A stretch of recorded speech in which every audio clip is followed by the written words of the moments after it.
5 o'clock, now we'll call this workshop to order on the Port St. Joseph City Commission. Jim, you want to say anything first? I can, Mayor, if you like. Mayor, what we're here today is in reference to the 10th Street Park. We kind of laid out a timeline through the agenda to show exactly where we got to this point. If we go over to page 1, we can see an initial plan that was approved by the board back on 1/16/2018. This was actually called option number 3. After approval, we had several comments from the community, and the board went back and looked at it to see what needed to be done. Page 2 actually shows the motion which was approved, but after hearing comments from the public, it did go back before the board again, and on 6/19/2018, the board did approve a new plan. This was plan numbers, option number 6. Actually behind it, Mr. Smallwood, your engineer, has gave you a proposed cost analysis for option number 6, and there's actually the motion itself on there in reference to number 6. We had actually brought this as the commission addressed it. We did bring it back to the committee. The committee did take a look at it, and we did hear comments from the girls softball side. After talking with the girls softball side, it was suggested that 3 fields would be needed for the girls softball side. They did feel the 200-foot, the reduction in the size would be more appropriate than the 225 in there. So that was suggested from the softball side. Also, the committee would like to see a resolution passed by the board, if it's your wishes, to move forward on the project, outlining the cost analysis and a plan for you. Today, we've also gave you the option 6A, which was referenced from the softball folks that are references to 200-foot fields with a cost analysis for your evaluation today. I'll turn it over to Mayor, to you and the board for any discussion around. All right. Does anybody on the board have anything they want to say at this time? I've got a question for you, Jim. We talked in your office about the funding sources. Obviously, this, if we go up with 6A, is a little over $2 million. Can you tell us what parts of this is pulled out that won't be part of that 800 and some thousand? I know that the drainage, the pipes, all that stuff is on a different grant. Is that correct? Yes, the drainage portion, the city, if you'll go over to page 8, the board has approved us to submit for NERDA funding for $922,000 for stormwater improvements to the whole drainage basin, which is separate from the actual ball field itself, but this will help the whole area with stormwater and cleaning up the bay. We do not have approval from this, but this is being worked through DEP and the Water Management District. The other portion is, to my understanding, we've heard approximately $850,000 is available through the fifth penny at this current time from the TDC. The other funding, the only other funding source that we know of at this point in time, the city has tried for FERDAC grants in the past and been very successful. Mr. LaCour had met with the FERDAC committee before, and one of the recommendations was a splash pad. Nothing was moved forward because funding was not available this year. But other things have come up too, suggestions as far as Frisbee golf, we've heard pickleball, we've heard dog park. All these are different elements that, as time progresses on there, things that you may or may not want to put into the plan as funding comes available. But that's the only 3 funding sources that we know of at this point in time. Okay. Any other questions? Jim, and this might be a question for Clay, but how favorable are we at possibly getting that 922? We've got an application in. I can tell you they have contacted us several times. The funding we should have an answer in the spring, is the best announcement, but we do not have a guarantee on it. That's accurate. They've come down and made a site visit, which is encouraging. They've sent, we've had several email correspondence back and forth and following up with more information.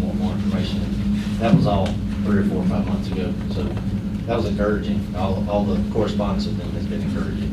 So. I've got a question. Sure. I know that some of the people are not real thrilled about the idea that I'm going to discuss, but I think if we're going to have a workshop, we need to discuss all of the parameters of the ball field concept.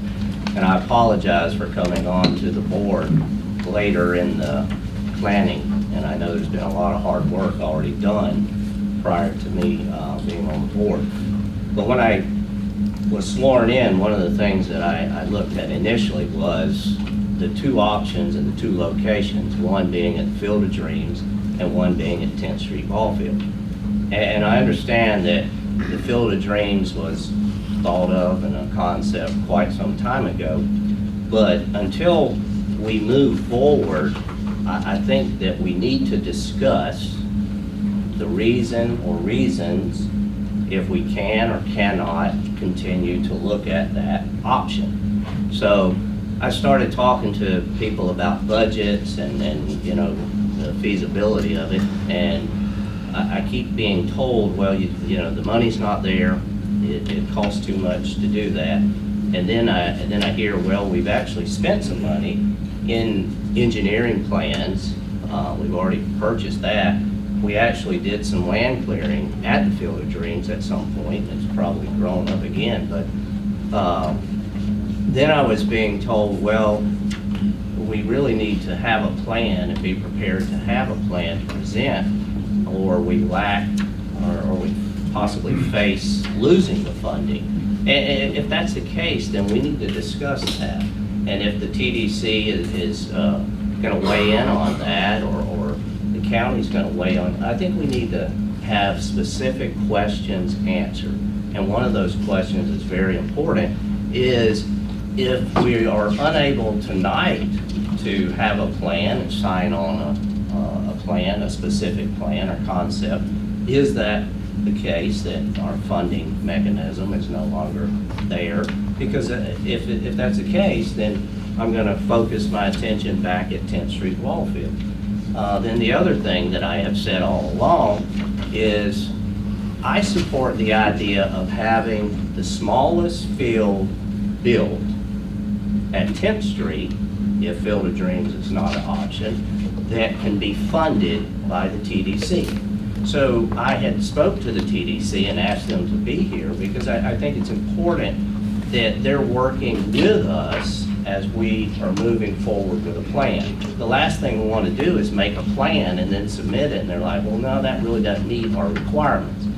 And I know that some of the softball people and baseball people have weighed in and gathered information about what they are prepared to present as far as what do you have to have as far as number of fields goes to entice and bring tournaments. So we need to have that information. If it turns out, well, 5 fields will not bring the tournament, then that would pretty much be saying that 5 fields will not be supported by the TDC, because we all know that funding has to be directly tied to tourism. So we need to discuss all of those parameters. And again, I apologize for going back in time, but I need to have that clear in my mind because I'm hearing too many things from too many areas. So the first thing is we need to know, do we have to have this plan ready, signed off, and submitted tonight in order to continue to be on the list for funding? I think we need to have something in place for the county whenever they have their next meeting for them to vote on. That's what they want from us, that's what they asked for from us. Jim, you want to tell them what all they asked for? They asked for a resolution outlining what you want to do with a plan, with the cost analysis, explaining what you want to do. I did not see a deadline on that, but that was asked for us to provide that. There was a directive that was done. I mean, I think the county just wants us to make a decision as soon as possible. So they can go ahead and start planning whatever they're gonna plan, you know, and what I feel like they want. I've been told that, you know, we need to give them what we got and go from there. Anybody else? Is there anything else? Well, I'm just curious, as far as the other board members, is there other board members that feel like we should be pursuing the idea of the Field of Dreams concept, or have we moved away from that entirely? Is it too far into the game to revisit that? My take on it would be, yes, it's too late. We would have done something earlier. And the money is the problem. I mean, you're looking at over $6 million out there compared to $2 million here. You're looking at maybe $200,000 a year to maintain it, once it gets built. We gotta come up with that money. Is that pretty close to what it would cost? That was the Maintain? estimates back in 2010 when we formulated the plans for Field of Dreams, $250,000 a year in estimated labor and maintenance. So I think a lot of it has to do with money at this point. Yeah, we also got the possibility of the 922 that we can possibly get, and it being somewhat of a favorable project for stormwater cleanup, so out there, we won't get that. Anything else at this time, Scott? No, that was my thoughts. Well, I believe that we had enough workshops. It's time to move on with the project. I think it needs to be in 10th Street Park. I think that it helps with our tourism. I think that the 3 fields for the softball and 3 fields for the baseball and the pickleball court, the plan that Mr. Bezet presented us this last meeting was a good plan, and that's how I feel about it. And Mayor, I'll say, it has come a long way from Plan 1 all the way. I think that the Field of Dreams has had it, we spent, I think the reason why we only have $850,000 is 40 of that was spent to do a feasibility study on the Field of Dreams, and that we were told that it wasn't feasible. We found something that is, and I think that we do need to move forward on this.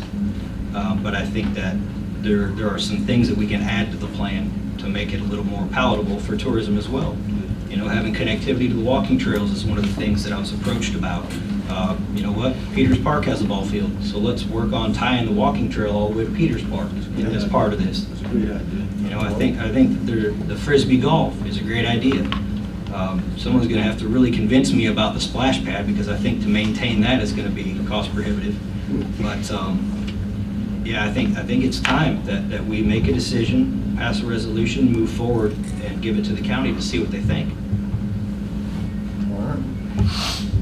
All right.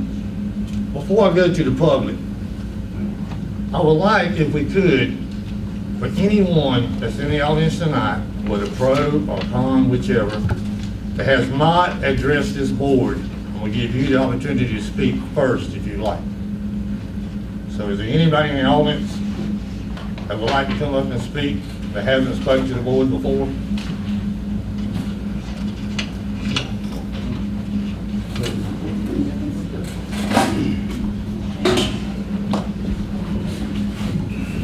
And if you would, just state your name and address, and you know the program. Yes, sir.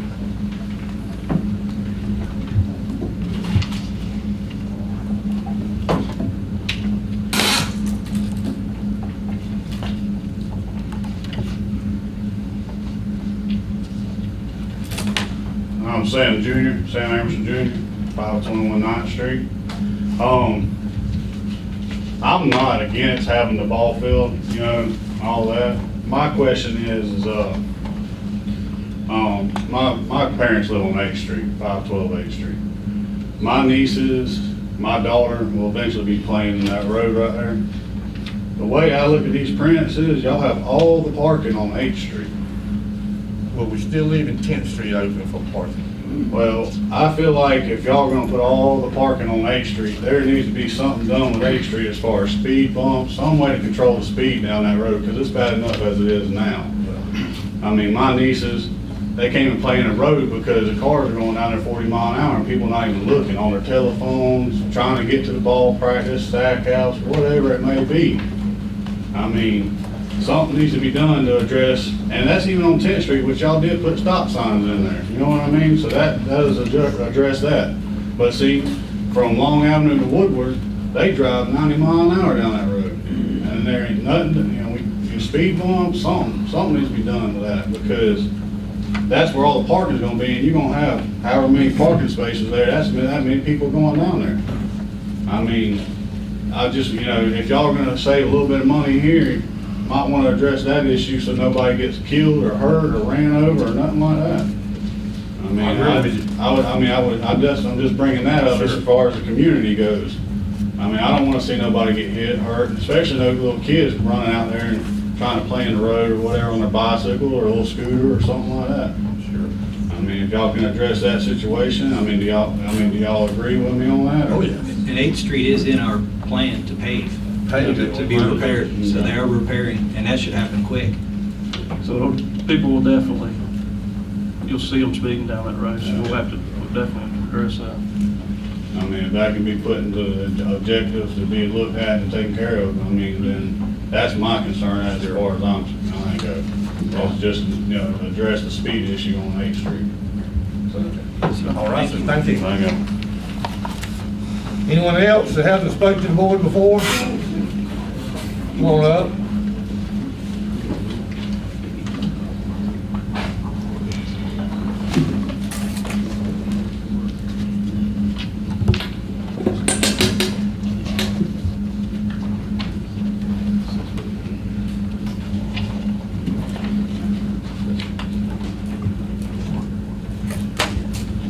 My name is Gene Behage, and I know this is a contentious subject, and I know that the 850,000 or whatever it is going to expire, I'm not sure when, but there's a time limit on it. And I also know that it has to be spent for tourist development. I am here on behalf of the pickleball players. And I think we need to think out of the box and put the pickleball courts in Frank Pate Park. One on one side of by the Sunset Grill, one on the other side of the tennis court, and maybe a couple right behind Dr. Carr's office in that by the retention ponds on that side. Curry, I'm sorry, whatever it is. And I think that you got to really think out of the box for this. That is, one, it's visible. And secondly, that will draw tourists rather than having them on 10th Street. So we are neutral as far as the pickleball players, as far as the park. That's a different subject. I just wanted to voice that opinion as far as where I think you have to think outside the box as far as pickleball players are concerned. Thank you. Thank you. Yes, ma'am.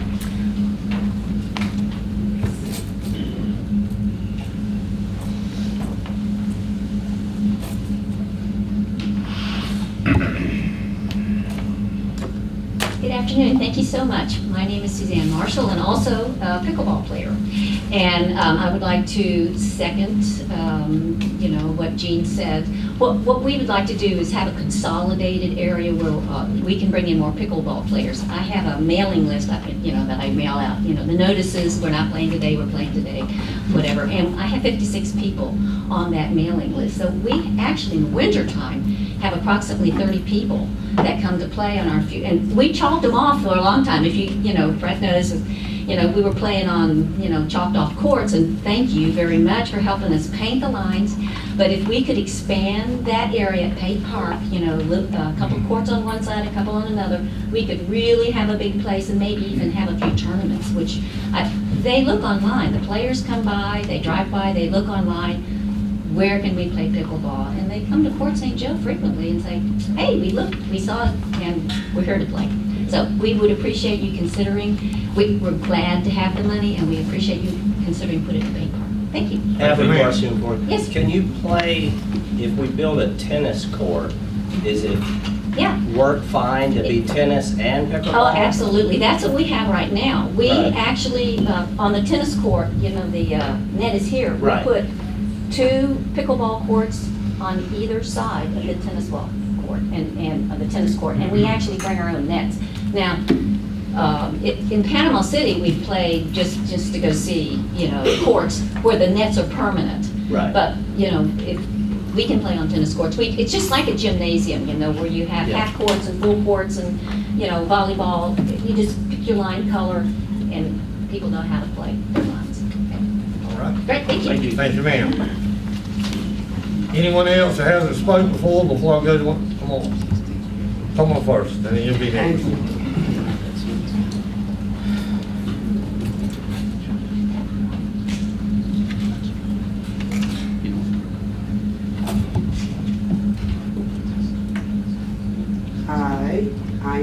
Tanya Bailey.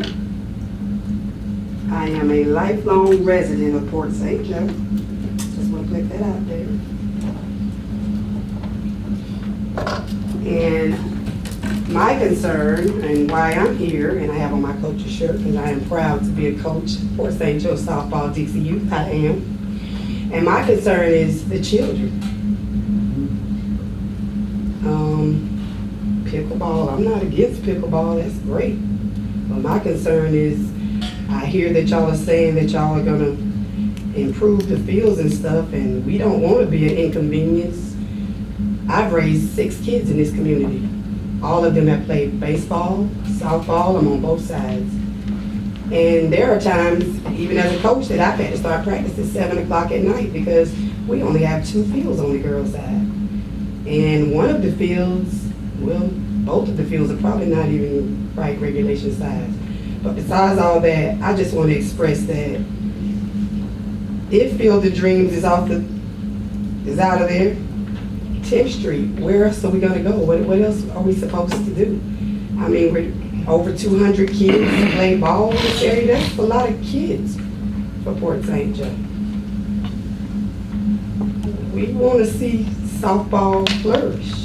We came in 2nd place in All-Stars. I'm very proud to say that. And not only did we come in 2nd place, we won a sportsmanship award. So that says a lot for this community.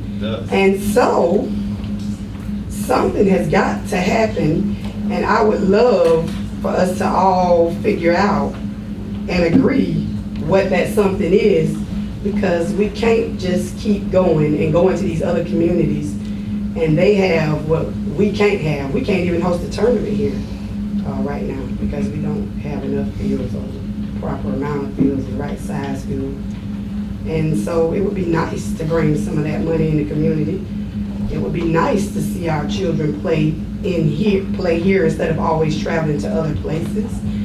And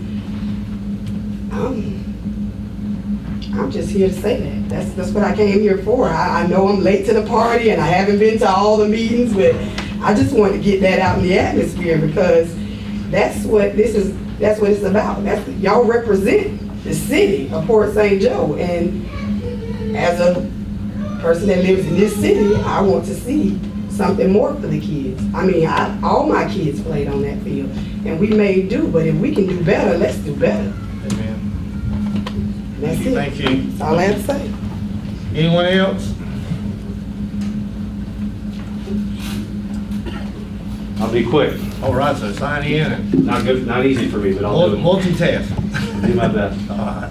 Jeff Harvey, I live on Juniper Avenue, so close enough to be concerned, but not close enough it's in my backyard. I'll leave those comments to the folks that are here. Y'all have heard from a lot of them, but you don't need to hear from me about that. Before I tell you what I want to have happen, it sounds like consensus may be to move forward with something. So if that's the case, I wrote down some stuff just this afternoon that I would like for y'all to look at as our leaders. Parking enforcement and traffic is a real problem now.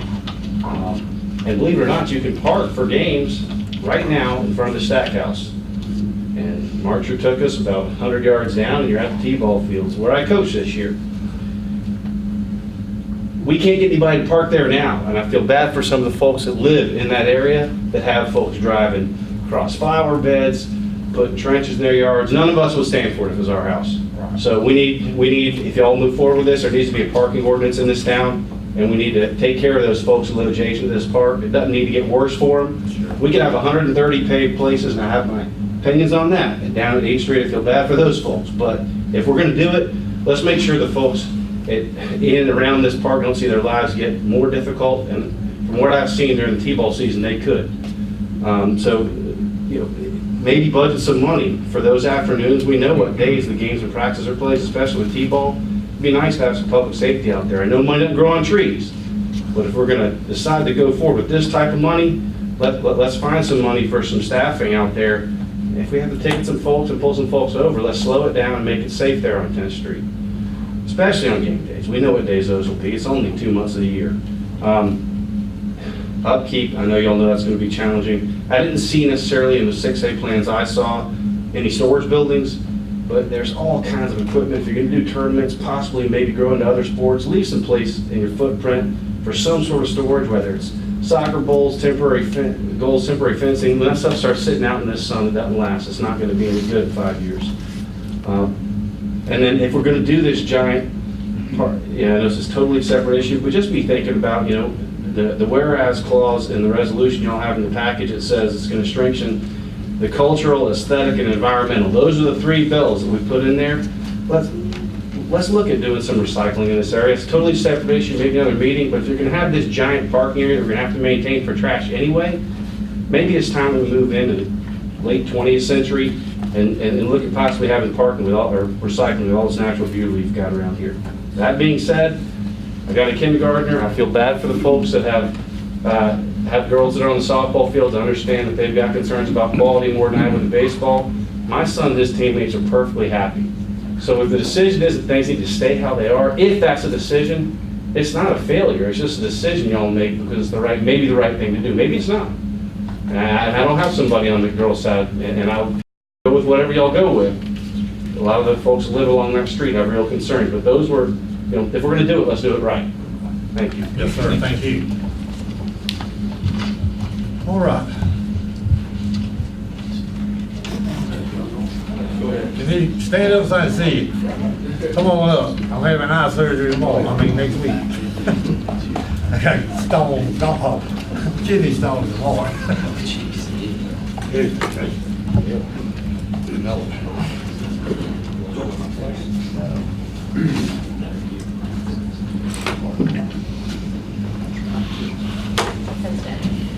My name is Carolyn Williams. I live at 1001 Woodward Avenue, pretty smack dab in the middle of the map. There's a couple things that I have learned in talking to people past couple months, past couple weeks, speaking with people who have kids and kids who practice, and myself and my neighbors. 6A is a long way from the original plan, absolutely. And I understand that 10th Street needs help. Okay, it needs help. It's not being taken care of, we don't have the money, things are falling down. And there is the problem of parity. The girls have gotten the short end of the stick. They have. And that's with the number of fields and the upkeep, from what I understand, that they're not on the same level as the boys, and they need to be. They absolutely need to be.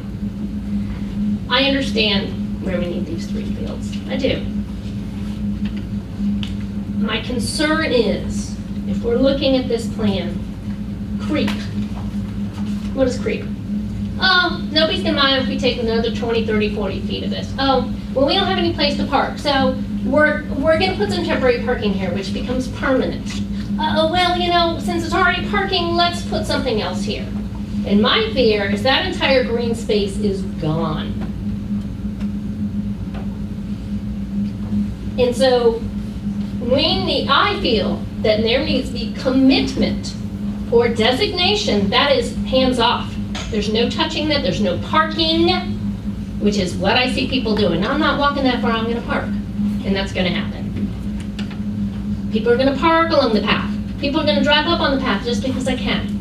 And there has to be designation that that is hands off, that's not touched. I don't know, maybe get the water management involved. Maybe that can be a reclamation area. I don't know if you've all ever been to Tallahassee, the whole area where they've made that whole park. Name of the park. Cascades Park, okay? Cascade, yeah. They've made it into an incredible place, and a lot of it's water reclamation. We're looking at a water reclamation area. I imagine there's grants, access, people, projects that people would love to come help us do that. That's really important. So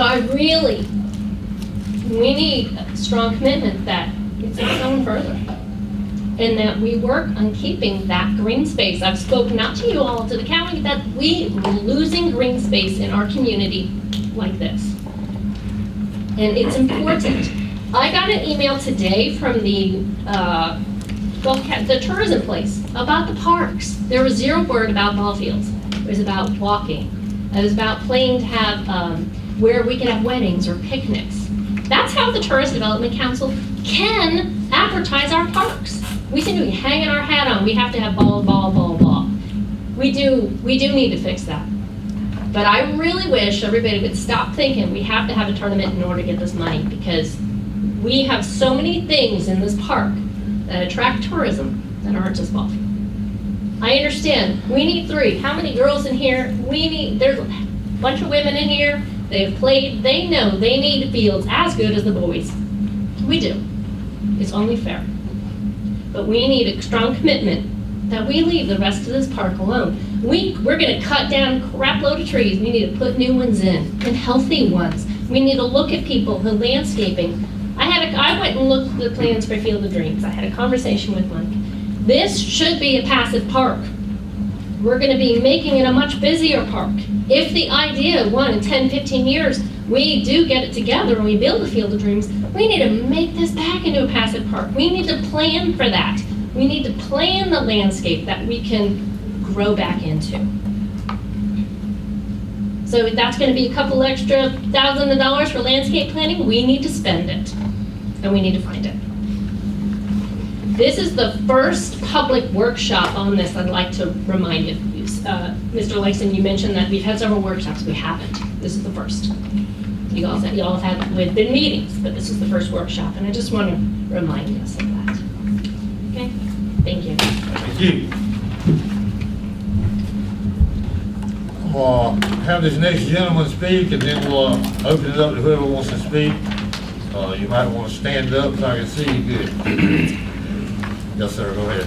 Recently, lifelong resident, played at the ball fields, everything. I have a few things. When we did the Field of Dreams, I actually was sitting on the FERDAP committee. And correct me if I'm wrong, when we were building that, when we were coming up with that, that was going after the FERDAP money itself. That money is not available, especially not in those funds now. So with that said, I don't think the Field of Dreams is even close to possible now. I think we really have to stay on this 10th Street field. The second thing is moving these fields down to 200 feet. I really think you need to look back at that, maybe look back to the 225 if you're talking about doing tournaments, just for the fact that then you can use all fields, or whether it's baseball or softball. You can have a bigger softball tournament, you can also have a bigger baseball tournament. So that's the other side. The thing that I've always pushed with the FERDAP is other activities other than ball. I'm not a very athletic person when it comes to it. I've done other things, board sports, things like that. I think it's important that we really look at different things. The pickleball's great. I'm a big proponent on the frisbee golf and the disc golf. That's something very inexpensive compared to, $250,000 or whatever it is for pickleball fields or basketball courts or whatever. It's $10,000 for a full course that you can put in there. It doesn't take any space other than just sticking baskets around. But I think I know you guys have talked about that. I have plenty of quotes on that, on what it would take to put there. But another thing is skate park. We need to look at other things than just ball also, and I brought up skate park several times to the board, the commission many years ago, and it was always shot down. But there needs to be things for some of these kids that don't play ball, that don't play baseball, that don't play football, that's not into basketball. I mean, soccer was like this. It took us forever to get soccer in here, but now we see where it's at. We need these kids to have other options, so that's it. Thank you, sir. All right, over here, come on up, sir. And then you'll be next. I had a hand up behind you. My name's Samuel Warren Emerson Sr. How y'all gentlemen doing this evening? Good. I got a couple of questions. All right, sir. One is repaving of 8th Street, right? That's in the plan. I'd like to see in the plan speed bumps. In the plan. I live on 8th Street. You cannot even get next to the road in my front yard. You ought to be able to play in your front yard with your grandkids or your kids. Too dangerous, in all honesty. Second is, in today's time, somebody said something about the 21st century. We're promoting more boys, less girls. That's not right. should be equal. If the boys has 3, 4, 5 ball fields, the girls need 3, 4, 5 ball fields. That's just plain, that's a given. Or we want to fall back into the 1920s. Third, I've noticed all the sports accomplishments of the high school that I went to, probably a lot of y'all gentlemen went to. Where are they at? You can't come into our community and see any of our hard-working accomplishments from the young players from our town. It's gone. I think that's an injustice to the sports of our community. I honestly think something needs to be focused on that. I agree. I spoke with Jim about that today. That is disheartening to me. But I honestly think, however y'all want to figure this plan, speed bumps needs to be in the writing, because I've talked to the chief and they've done what they can do. They've warned people, they've done everything. People's gonna be people on cell phones. Speed bumps is about the only way you go to curb out. You got speed bumps in White City, you got speed bumps all over in this county, all through this county, except on 8th Street. And I'm told the reason that they ain't speed bumps on there is it's a cut-through road. They don't make that, yes sir, that's the honest God truth. I don't doubt it. That's the honest God truth. Yeah. But I'm mainly here for the girls. I would love to speak up and let everybody hear. If it's gonna be 3, 4, it needs to be 3 or 4. And we need to do something about our accomplishments. So people, out of town people comes and knows we got some hard playing sporting. We've won championships, we've won districts. They don't know that, they don't know nothing of that. Thank y'all. Yes, sir, thank you.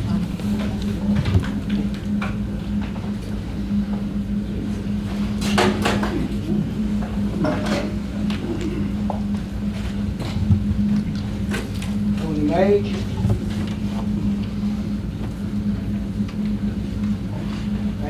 Woodward Avenue and 9th Street. I've lived there for 45 years. I've heard kids play behind the house and love to hear them when somebody gets home. But my concern is drainage. As of the present time, the yard on the left, the yard on the right are higher than me. I'm low in the middle, it all drains to me. I've had to put a sump pump in my backyard to pump the water outside the fence and hopefully drain down the ditch that fills up with sand and grass that I have dug out several times. Go through a pipe to the ditch to the existing canal over there. And my concern is, how is water going to flow on a high tide when the water backs up in that ditch? Of course, that's the engineer's problem. And I know it does, and I'm sure you're aware of it too. But if we get 4 or 5 inches of good hard rain, my backyard floods. And I mean, it floods. Even if the drainage is cleaned out, it still floods? Yes, sir, it doesn't drain good. Because the ditch behind the house, even though I have raised my yard 18 inches since I've lived there 45 years, the ditch is almost level with my yard. And it's been dug out several times. I've also gotten out there with a rotor tiller and plowed it up and dug it out by hand, but it still floods. It backs up past my buildings that I've put out there. The water will be a good foot deep in the garden. I turn the sump pump on, and if rain slows down over a period of 8 or 10 hours, it'll pump it out if the ditch is low enough for it to drain. So that's my concern, is drainage. I think Clay is gonna help us out on that. Right, and I'd love for all you commissioners to come by and look at the situation. Then you'll understand better of my problem. Thank you. Thank you, sir. Someone else? Come on up. You'll be next, sir. I got you. Yeah. Gentlemen, I think this has been a terrific discussion, and you've gotten a lot of great ideas from folks, and so I appreciate you having this workshop. Mr. Mayor, I did take the liberty, because I heard that rumor about losing the funds, so I called the two county commissioners, Commissioner McCrone and Commissioner Quinn, and asked them if that was accurate, and they said, no, that's not true. And then I did stop to speak to Ms. Kelly over at the TDC. Had a terrific conversation with her. Again, she'd heard that rumor and she said that's not accurate either.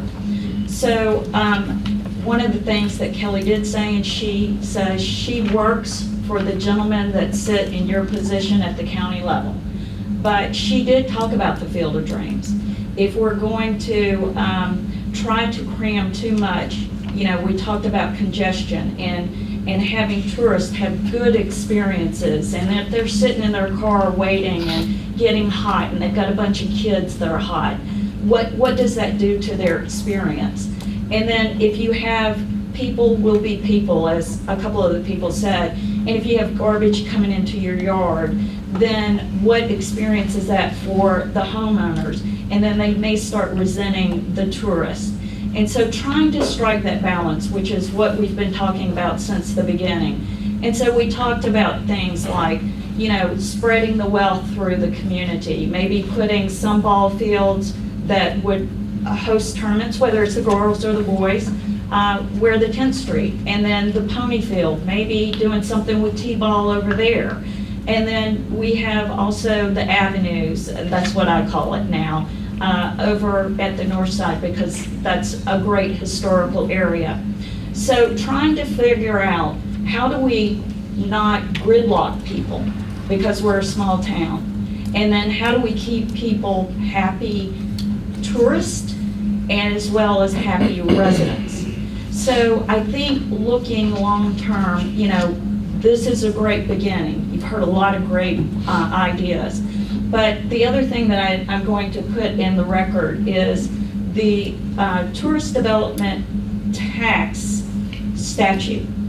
And I talked to Kelly about that.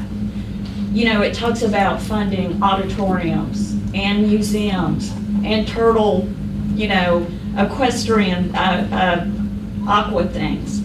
And there is provisions in there around that statute. We've only received since 2015, 16, 17, and 18, $39,000 from the TDC. I had Miss Charlotte pull that. Most of it was for fireworks. So we need to, and when I talked to Commissioner McCrone and Commissioner Quinn, they are open to ideas. They need to see plans. I talked to Kelly about that. You know, we talked about what does a plan look like? Short-term growth plan, long-term plan. It's vision. Y'all all are smart men. You're all capable of doing these things. And so I hate that this has become so divisive. It shouldn't be. We are a neighborhood. And what happens in our neighborhood impacts the community. And so trying to get good experiences, that's really, really key and important. The other thing that I worked with the neighbors on, and I want to share with y'all, is I did contact Northwest Florida Water Management Agency. They were delightful. They were wonderful. They're coming here on Friday. I rented space working with the neighbors. We've created, you know, looking at what does Northwest Florida Water Management do? And we went straight to their website and looked at what they did. And this is going to be an educational opportunity for citizens to come out. And I have the flyers, and I've been handing some out, but I would also ask y'all to come out. It's Friday morning at 10 o'clock out at the golf course in that room. So again, trying to think about community. So I appreciate your help. I appreciate your time. I'm going to leave the statute that is run off. I know that some of you have been a part of the TDC, and if I could just strongly urge that you take the opportunity. It's a 10-page statute, but number 5 has a lot of good information. So thank you all. Thank you. Thank you.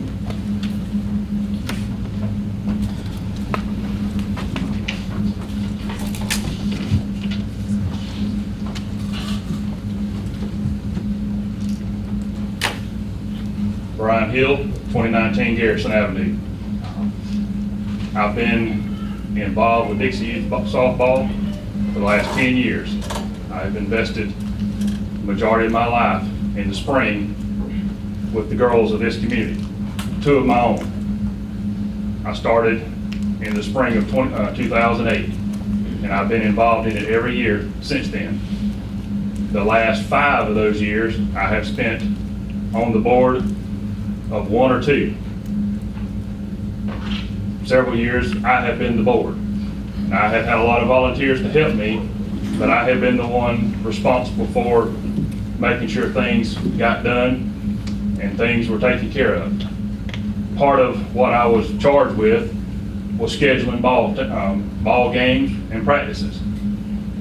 For the last, I can't remember now how many years, we've had 3 full divisions, 8U, 10U, and 12U.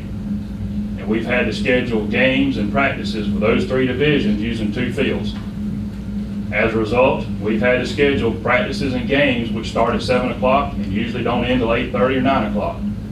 Quite frankly, for the parent of an elementary school child, 9 o'clock on a weeknight is too late. We need that extra field in more ways than one. Having that extra field will obviously allow us to schedule games earlier. We can schedule 3 games and practices at the same time using the fields.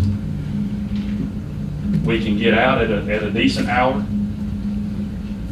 And you just don't understand the difficulty trying to juggle everything. I understand the concerns of the neighbors in that area. If I had my wishes, I wish we could have done the Field of Dreams and that been a reality. Unfortunately, it was not. So now we're left with what we have, and we have to make the best of what we've got. I've heard comments about the boys, they get more than the girls. From what I have seen, that's absolutely true. The boys have got a lot more over the last years that I've been involved in it than the girls have gotten. I can think in the last 10 years, the girls' side has received a flagpole and we received a batting cage. That's what we've received. In addition to that, Mr. Grantland's staff has been very gracious and very helpful to us to make sure that the fields were game ready, they were prepared, and I've not done this publicly, but I would like to publicly thank Mr. Grantland and his staff for all that they have done to make sure that our fields were game ready. But as far as improvements, we have not really seen improvements on the girls' side. And I stand before you today to announce my support. We need that 3rd field. And I would appreciate it if y'all, and whatever y'all decide, that 3rd softball field be a part of the plan moving forward, because we need it and we need it now. Thank y'all. Brian, I got one question. Yes, sir. Brian, what's your take on the field lengths on the softball field? I think that the 225-foot distance will probably, if we were just focused on what we were doing now, just playing recreational games, I think the 220-foot length would probably suffice.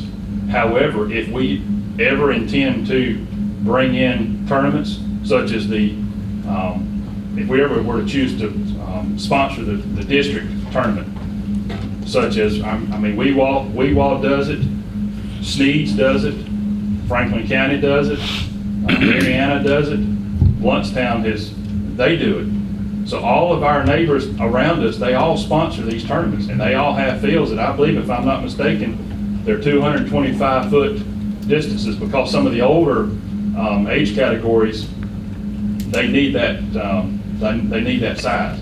For baseball, I think you're right. Right. I think girls, if I was right, girls college only goes to 200. We don't have the U14, which would need the 225. Right. It's been a long time since we had a U14. That's what most of our girls, when they finish playing the 12U league, they're moving up into middle school and high school, junior varsity level. And we don't have enough girls playing recreational ball to make it. But but that doesn't say, there's other communities around here that do.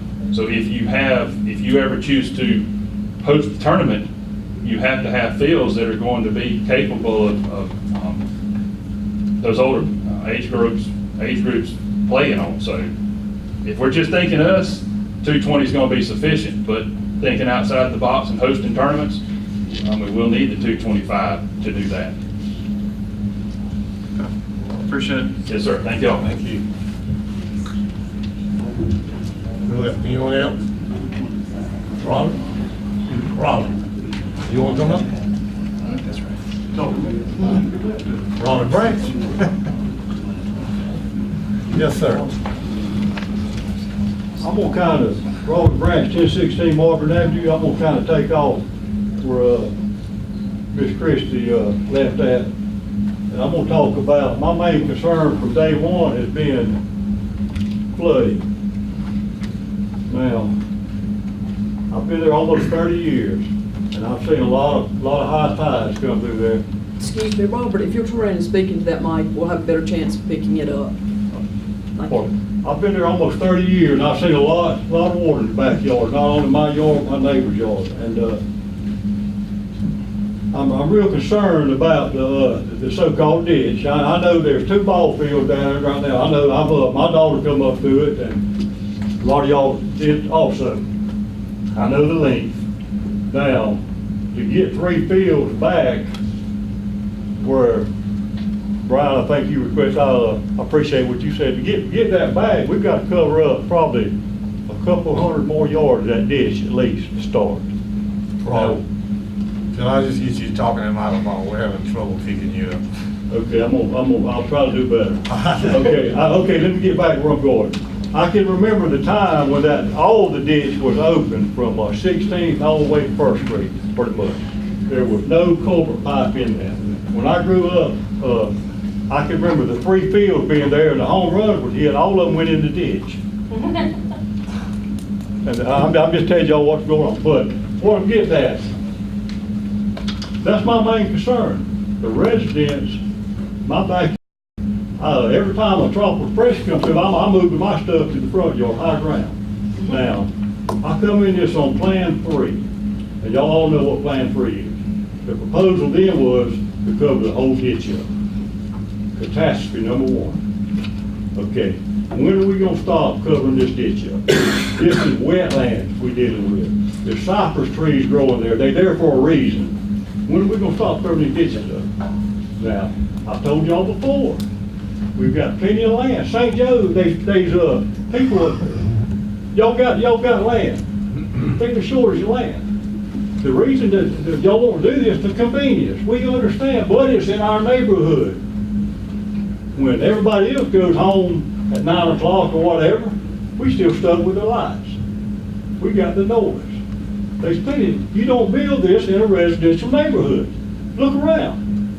This kind of, now, if you can redo it a little bit, but you don't build this kind of complex in a residential neighborhood. Now, you're talking $2 million to start with. And how much more? Now, I understand the Field of Dreams, y'all still looking at that. Is that correct? I don't think we are, Robert. We've kind of gone away from it because of the price. Where is the figures? We've yet to see a figure on the Field of Dreams. Yeah, back in 2010, we had developed construction plans, and we had, it all fell apart when the market fell out, and we didn't move forward. I have those estimates, but that's what they were, estimates. I've heard infrastructure. Now I've heard that getting power already there, getting water already there. Am I wrong? It's power and water already there. What do we like there for infrastructure to get started with? What do we like? Who wants to answer that? I don't think anything. There's the daycare right next door. They've obviously got all the utilities. Okay. It's random there, but That's a start. Okay, now, I understand what y'all trying to do here in our neighborhood. That's not gonna happen tomorrow. It's gonna be done in phases. Am I right? Yes. You're not gonna build 6 fields and tie your sewer, your water in, your splash pads, your restrooms, your press box. That's not gonna happen overnight. Now, why can't we take that 2 million and go right out there at the Field of Dreams and get something started and do it in phases, just like y'all gonna do this? Yeah. Right. What, yeah. And then, there's no shortage of turds. You see, that money's still coming in. We know that. Just go down there at 12 o'clock and try to get gas at the service station any day of the week. So if y'all gonna do it right. Don't, this is our neighborhood. We've been there. We are a proud neighborhood. You see what I'm saying? Now I'm gonna move on to that, about that. I've said it from the beginning.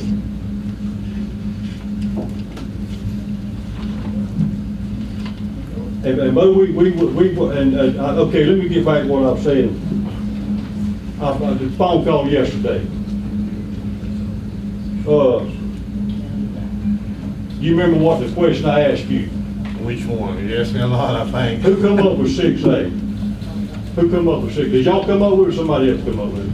I think the only thing that was added was the one field. Who did y'all develop this or somebody else? I'm not sure who actually drew it up.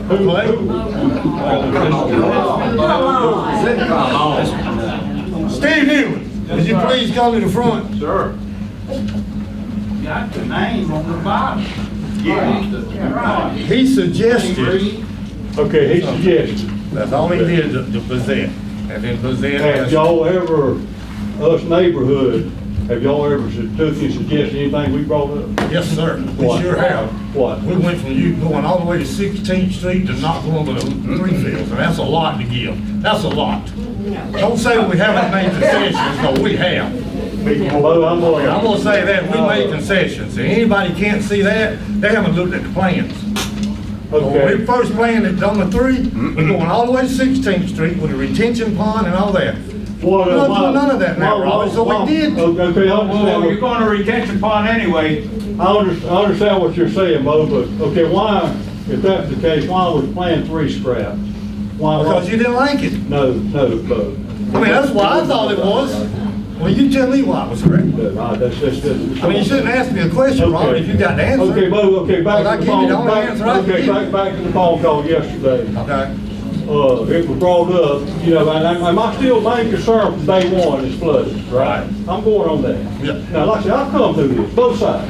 Now, why do we need, why did you tell me we needed 3 fields, had to have 3 softball fields? We've been doing that for 70 years. That's what you have to have now to have a tournament. To have what kind of tournament? District. You told me state tournament. Well, you asked me that, and I said, no, Robert, district. I asked you, why do we need 3 fields? And you actually told me, okay, now I'm No, I did not say that. Now, okay. I told you district. Okay. That's what I told you, Okay. Robert. Okay, that's fine. Don't put words in my mouth I didn't say. If I misunderstood you. You certainly did. Okay. Because you asked me about state, and I said, no, not state.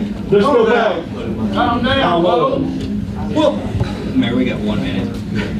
We're running out. Can I get a chance to retort?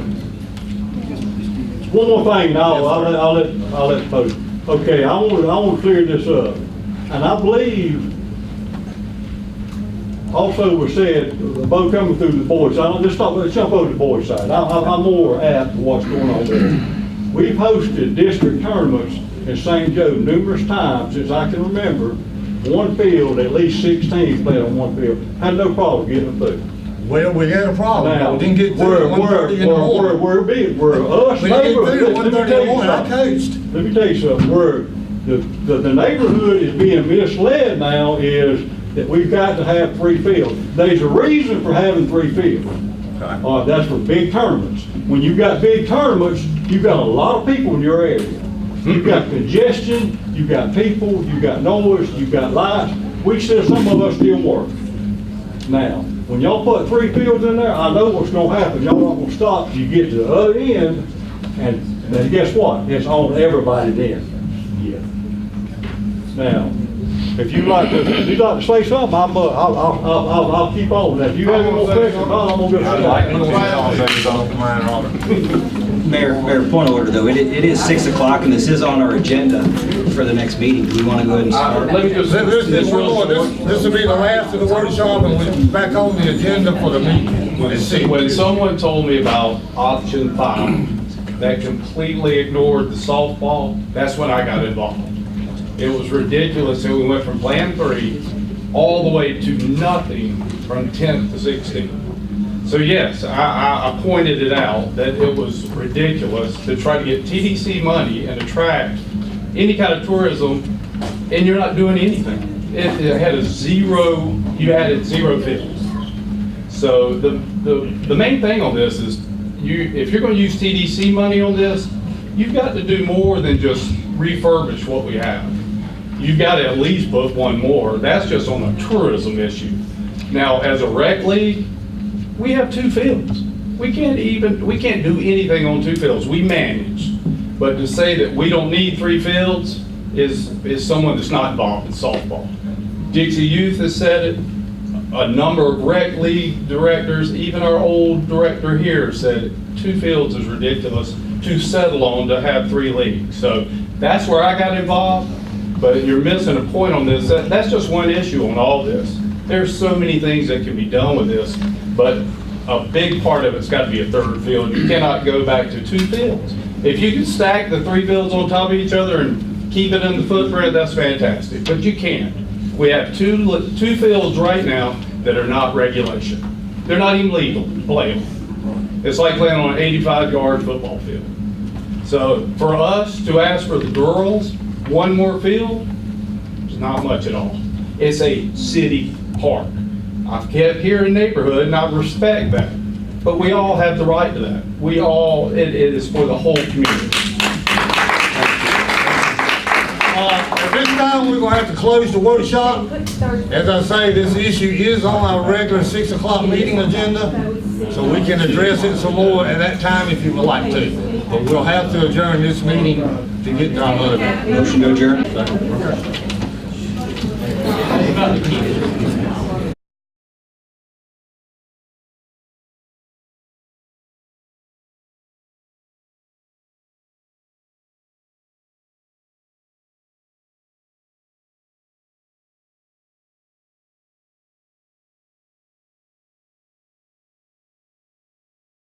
Next meeting, I'm going to have city clerk, Michelle Pierce, to the pledge of allegiance, and I'm going to ask our city manager to say a prayer for us. Please join me as we pay tribute to our country. I pledge allegiance to the flag of the United States of America and to the republic for which it stands, one nation, under God, indivisible, with liberty and justice for all. Let us pray.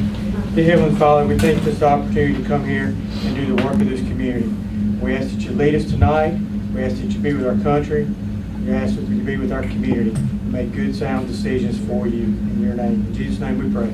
Amen. Amen. I now call this meeting of the Fort St. J City Commissioners to order.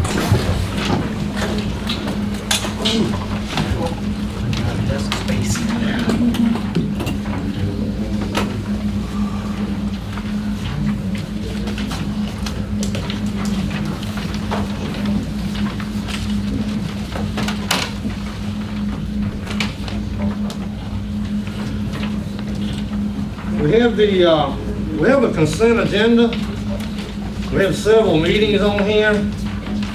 The first 2, the special meeting on 5/11 and the regular meeting on 5/15.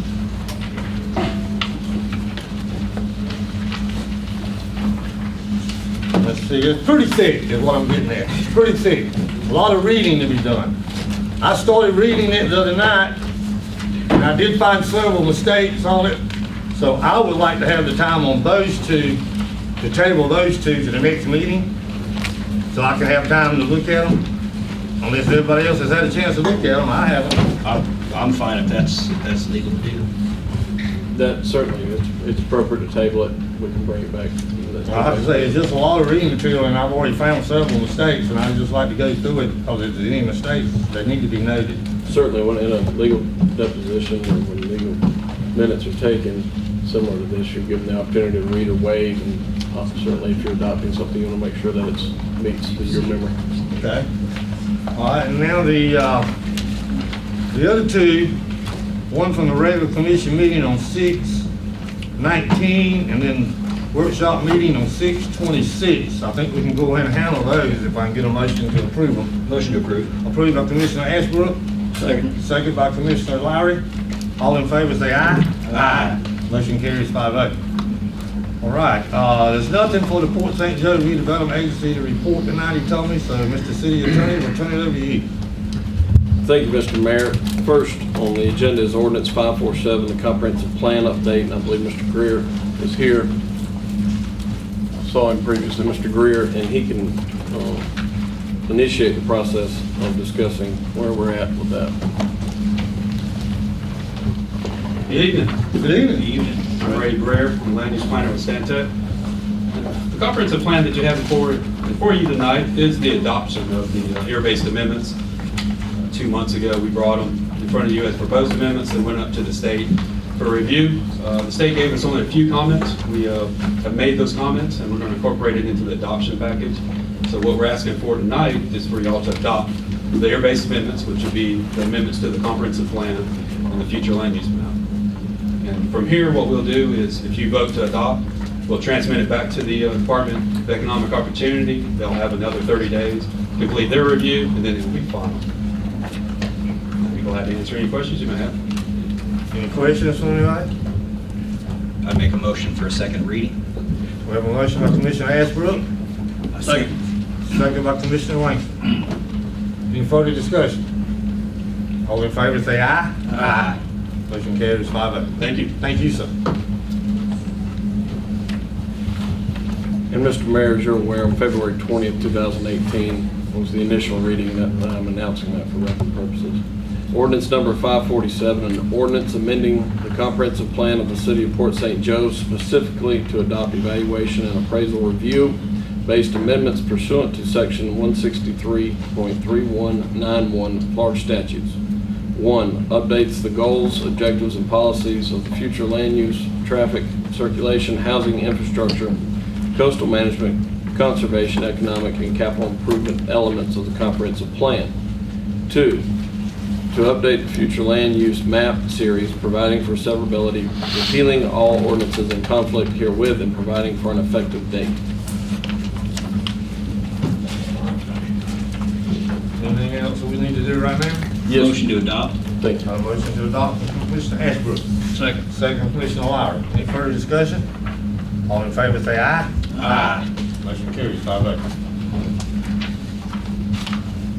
Mr. Commissioner, it's out of order, but considering the issues before the board at this time, I would ask that Mr. Greer be allowed to address the North Port St. Joe PAC issue, the planning task order.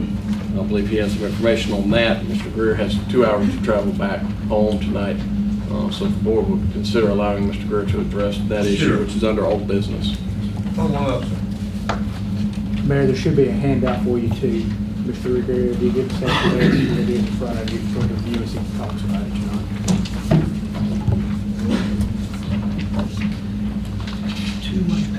Back in June, we conducted a workshop with the board on the Port St. Joe North and Martin Luther King area, and kind of, how to implement their overall redevelopment plan. And so one of the things the board asked was that I put a proposal together to move forward, and that's what you have in front of you today. And what that proposal covers would be, first of all, to conduct a workshop.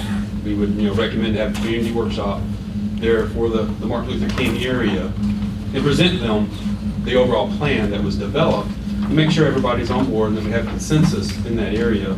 The other thing I would encourage, as we talked about the workshop, is also to notify all the individual owners ahead of time. Everybody that would be inside of that area for the redevelopment plan. And then from there, I would work with your staff to develop an overall land use category. And we would do a future land use map category and then the actual future land use map amendment. Send that to the state, get that approved, develop an overlay district to implement their overall redevelopment plan, and then apply that to your land development regulations. The proposal in front of you covers all that.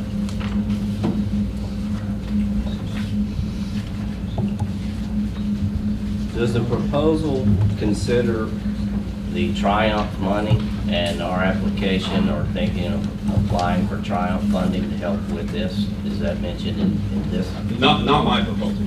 Okay, that's totally separate. So, and guys, I'd like to speak to this. I think, we just found out today at our PSJRA meeting that our second CRA is now generating revenue to the tune of about $10,000 with the city and the county match.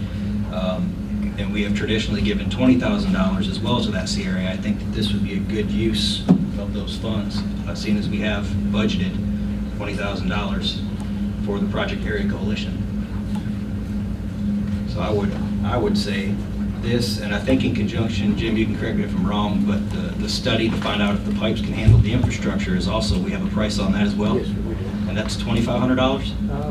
2,000 or 2,500, it would be paid, let's see, 238.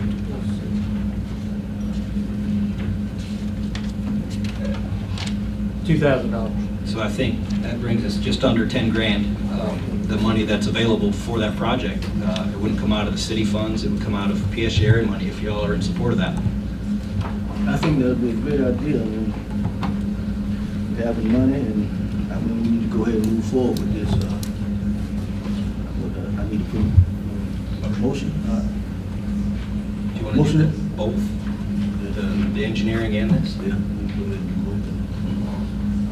We'll have to make that move at the next. PSG. Yeah. Yeah. My only question would probably be, Jim and I discussed that today, was polling the neighbors in the neighborhood. Yes. At what point are we gonna do that? I would do it up front, the initial part, because that's going to drive, really would drive, if, we had opposition to part of it, it could change the boundaries. So we want to do that to begin with, the initial phase, is send the notices out. I would recommend they sign, some kind of application, agreeing to it. Is that part of your task order, or is that city staff? No, that would be city. Okay. Yeah, I'll give them a workshop and I'll help them prepare the letters, but actually mailing them would be the city staff. To mail it out. And then I would recommend we conduct a workshop over there. Sure. In that area. But before we do the workshop, we need to send these letters out, right? Yeah, I would send the letters out, notify everybody of the workshop, and then encourage everybody to sign, sign an application or sign saying that they acknowledge that we're going to do this. Because it will be changing the land use and zoning of their property. Right. So you gonna make the motion? I guess the question is, how quick do we need to move? I mean, if we need to notify all the citizens that there will be a workshop, how much notice do you need? Are you going to give us a date? Yeah, and I'd work with Jim on getting those notices out, because I would try to give everybody at least a 2-week notice or so, and then we could set the meeting, and I'll be glad to work with him on coordinating that. Yeah, the idea was for him to help us formulate the letter itself, then we could compile that list of all the property owners there, and we could send that out from City Hall. Jim, what do you need from us today? Do you want these two approved, or do you want to just work with him and have us come back in 2 weeks? I think we need to approve it, but I think from what I'm hearing is this would be something, I think Commissioner Lowry touched on it, to go back to the PSJRA board. I'm not sure. It's something you definitely could approve as a city commission, but if you're going to use PSJRA funds, you probably need to go and get an approval through the PSJRA hat, I'm thinking. We could probably do a special meeting or something. Yeah, absolutely. So we can approve it contingent on the PSJRA's approval. How about that? Yes. All right, that's the motion. So move. Oh, we got a motion, we got a second. Second by Commissioner Ashbrook. Any further discussion? All in favor say aye. Aye. Motion carries 5-0. Thank you. Thank you. All right. Mr. Mayor, next is the golf cart ordinance consolidation update. I have, myself and my staff have worked to consolidate the ordinances which are related to golf carts and their usage, which are in full force in effect, and eliminate what is not, because it's a little confusing if you look at all the amendments. I have a draft of that which I provided to Mr. Anderson, and Mr. Anderson and I have discussed today, working to set a time for the committee to meet to review that and start planning going forward on what needs to be incorporated into what will hopefully be an ultimate resolution of this issue. Yeah, I'm a little disappointed at the committee. I've had 2 or 3 people call me and said nobody's ever called them to get their phone, but tell them when they're having a meeting or nothing. Ms. Matthews, you ever getting called from somebody? I have not. There was another gentleman today told me, Stan Price last night told me he ain't had a phone call. So somebody, is the chairman of that committee here? Jim, he need to reach out to that chairman and tell him we need that committee to get working. I mean, it's been how long now since we appointed him? And that lady hadn't even got a call, and somebody else said they hadn't, and I noticed Stan Price didn't get one. That's 3, what we need, 7 people, 9, 7 or 9? And 3 of them I know haven't even been contacted. We've got something for them to work with now, so that's good. Well, we just need to get it done, is all I'm saying. People sign up to be on committees and nobody contacts them. We never got a call either. Come up. Just come up, let me just get you, I tell you what, could we give them the chairman's phone number maybe, and they can call him if he's not gonna call them? I mean, these people said they'd be on the committee and nobody's talked to them. Yeah, because you got That's 2 for 1, 2, 1. 3, 4, 5.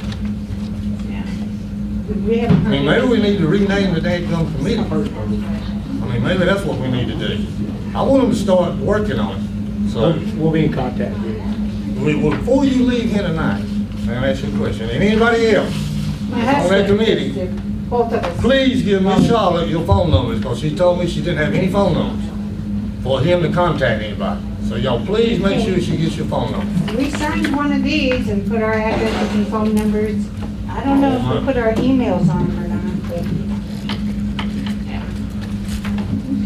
Okay. Okay. Thank you, ma'am, and I appreciate you being on that committee. And we're still interested in being on the committee, so. Well, it's still there. We just need to get them together and get them to doing something. Well, as long as I'm not getting tickets for crossing the wrong streets, I got you. I'm okay with it. All right, lady. Thank you. Thank you. Mr. Mayor, that's all I have on that issue. Moving to the next issue is the Resolution 2018-07, 10th Street Park. This resolution was prepared in part based off of the, after the meeting with the county and TDC and city, which they requested that the city provide some direction. Mr. Anderson and I, Mr. Anderson doing a large portion of the work on this, and I work together to provide this to the city. Assuming that the board wants to move forward with a plan, this resolution essentially says that the board adopts Port St. Joe 10th Street Park revitalization plan, and it is left blank at this point because there's been no plan set forth which the board has voted on. But I would suggest if the board wants to move forward that with this option is that they pick a plan, we can include it in this proposed resolution and present that going forward. So you need a motion from us? At this point, there's no, we need discussion from the board as to what plan, and if they wish to include this in the proposed resolution. And can I go and start, Mayor? Sure. I mean, I made the motion last time for 6 with some ability to back down, and then 6A appeared with shorter field lengths, however, a third field. I don't believe there has to be another motion to that effect if I say that I'm looking at 6A, because it does conform to the 6 with those concessions. Is that correct? My understanding of the changes in 6A would conform to your motion, and you would not have, we would not have to undo the motion that you made at the last meeting with 6A. So could we just fill in the blank on that? You could put in 6A, certainly, yes. 6A is the three girl fields at 200 feet, correct? Yes. If you don't need a motion, that's my suggestion to the board. We will need a motion for the board to adopt 6A and incorporate it in this resolution ultimately, because 6A provides more specificity than your last motion, but it is within your motion. So, if the board wishes to adopt 6A, we would need the board to take affirmative action so that 6A can be included in the proposed resolution that has been presented. And that's well, the girls have 3 fields. Right. 6A is the latest plan as I understand it. But that, you won't be able to have district play at 200 foot. See, I was told we would at one time. Is Steve still here? Y'all need to figure out what y'all need on We won't be able to sleep. Y'all, It looks like y'all had your mind made up anyway. You need to figure out if you need a 100-foot field or 200-foot field. We need a workshop. I got one question. Sure, hold on, everybody. Yes, sir. All right, y'all said y'all gonna do this in phases, correct? Yes. All right, and these phases, are these fields still gonna be operational for ball play to be going on? Yes.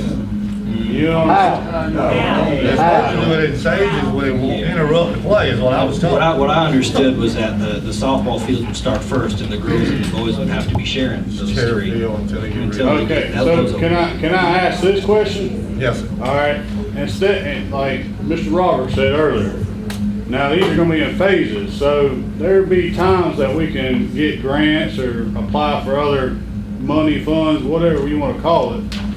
Why can't we take the money we got now and let the ball players play on the fields they got now and start the Field of Dreams like he suggested? And then grow on that. Cause then you got the tourism happy. Calm down, everybody. You got the tourism happy because they'll have their field out there. They can have it built just the way they want it with all the games they want and everything else. Then you got the people that live in that residential area not having to deal with the congestion of the residents, the tourism, and then the traffic and everything like that.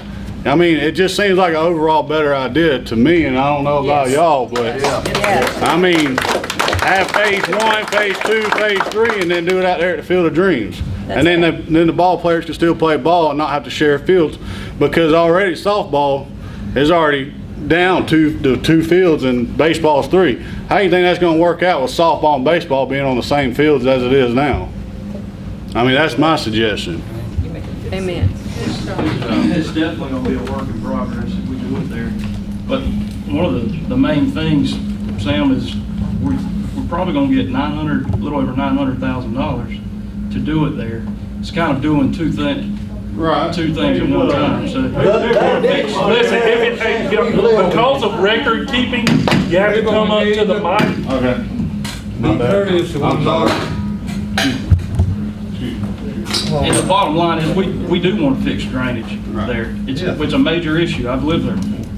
I mean, it's flooded under my house there, when I lived there, but we want to fix drainage, and we're possibly gonna get almost $1 million to do that there, and that's a big caveat. I understand that, I really do. The drainage issue is a big deal, but is that gonna fix it for good? Are we gonna not, or is that a guarantee that it's not gonna ever back up on us again? Well, high tides. I'd say nothing's a guarantee. Well, that's what I'm trying to get at.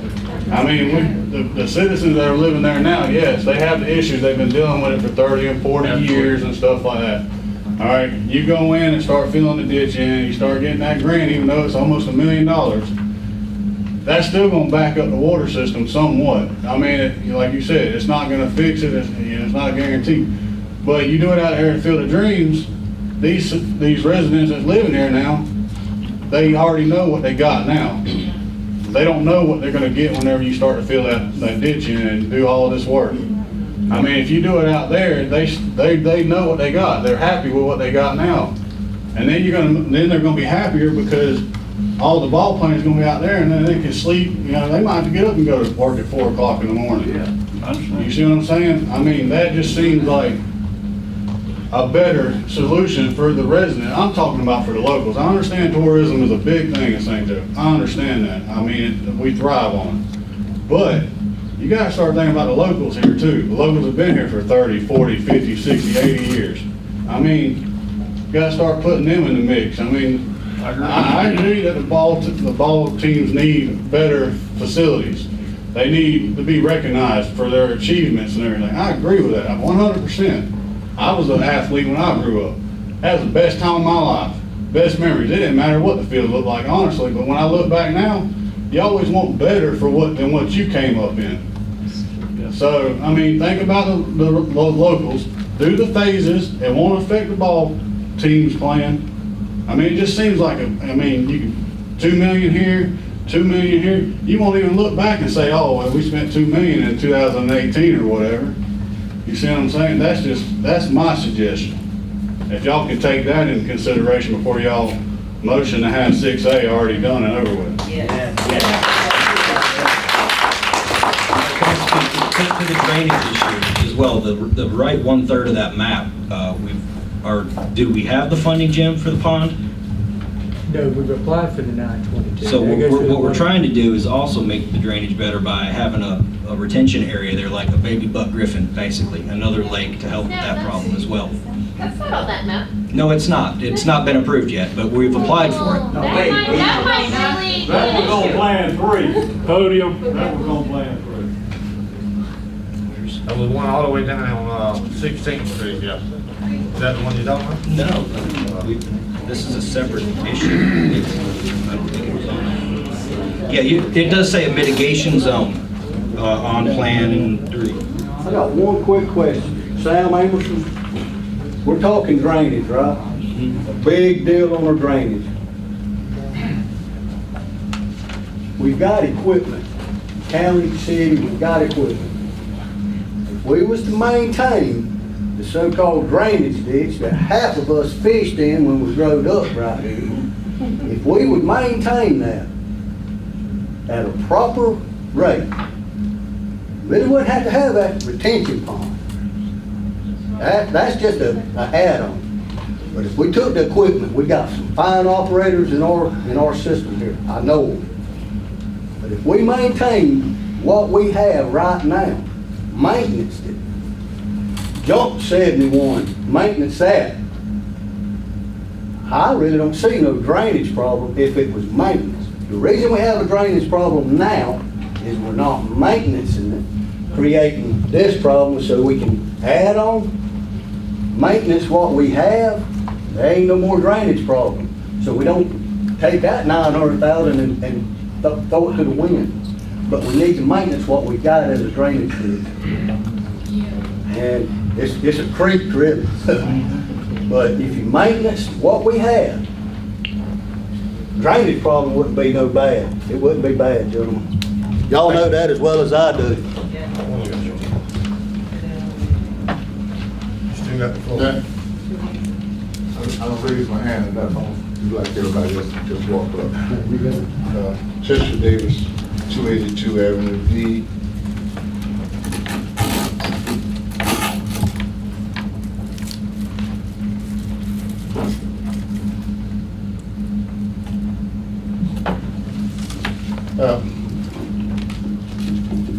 I know that we've already made a statement that the Field of Dream might be off the chart right now. And the discussion about 10th Street seemed to be such a scuffle with deciphering who wants what and who don't want this, and can't seem to make a decision about what place we're going to go. I visited the Peters Park today. The old school that I grew up around, off of Avenue D, Kennisville Street over there, Peter Street, North Garrison. I observed youth out there playing all around the field from all walks of life, and it was having a good time, having fun. My point is, we talk all around the area, availability, the spots that's available in North Port St. Joe or Port St. Joe in general. We have fields out there that need to be played on, that can be fixed up and as an addition to what you're doing on 10th Street. But for some reason, we will not talk about North Port St. Joe, as it don't exist as part of Port St. Joe. There's availability out there. There can be 2 fields added out there, right there off of Peter Street or on the other side.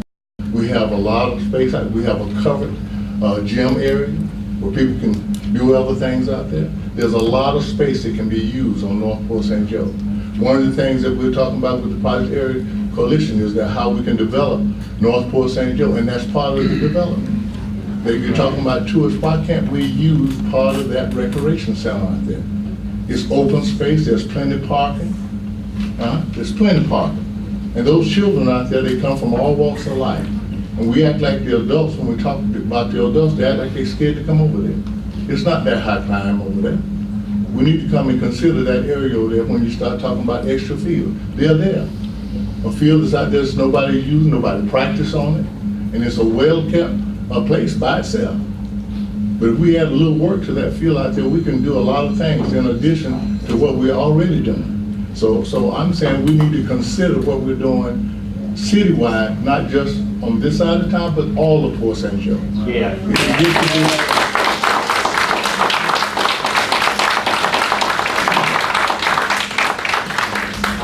the kids can have fun and be safe over there, why can't us adults come over there? There's a lot of things going on North Port St. Joe. They have food banks over there. They have other party entities that goes around town over there. And I'm saying just need to come look at all that available space out there. Why can't it be what?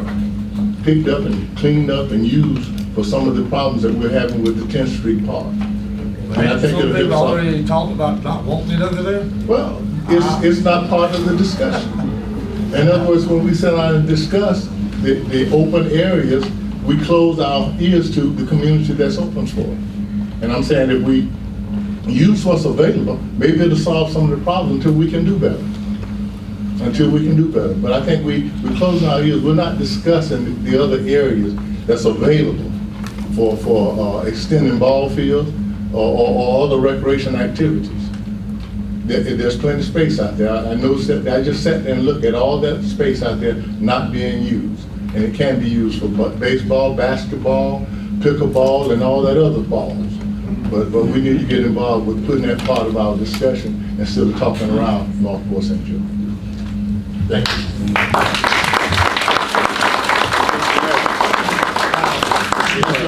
If I may, as a point of reference, a motion was made at the June 19th meeting by Commissioner Ashbrook and seconded by Commissioner Langston to approve option 6 with the understanding that one of the fields could be removed in size if possibly be reduced.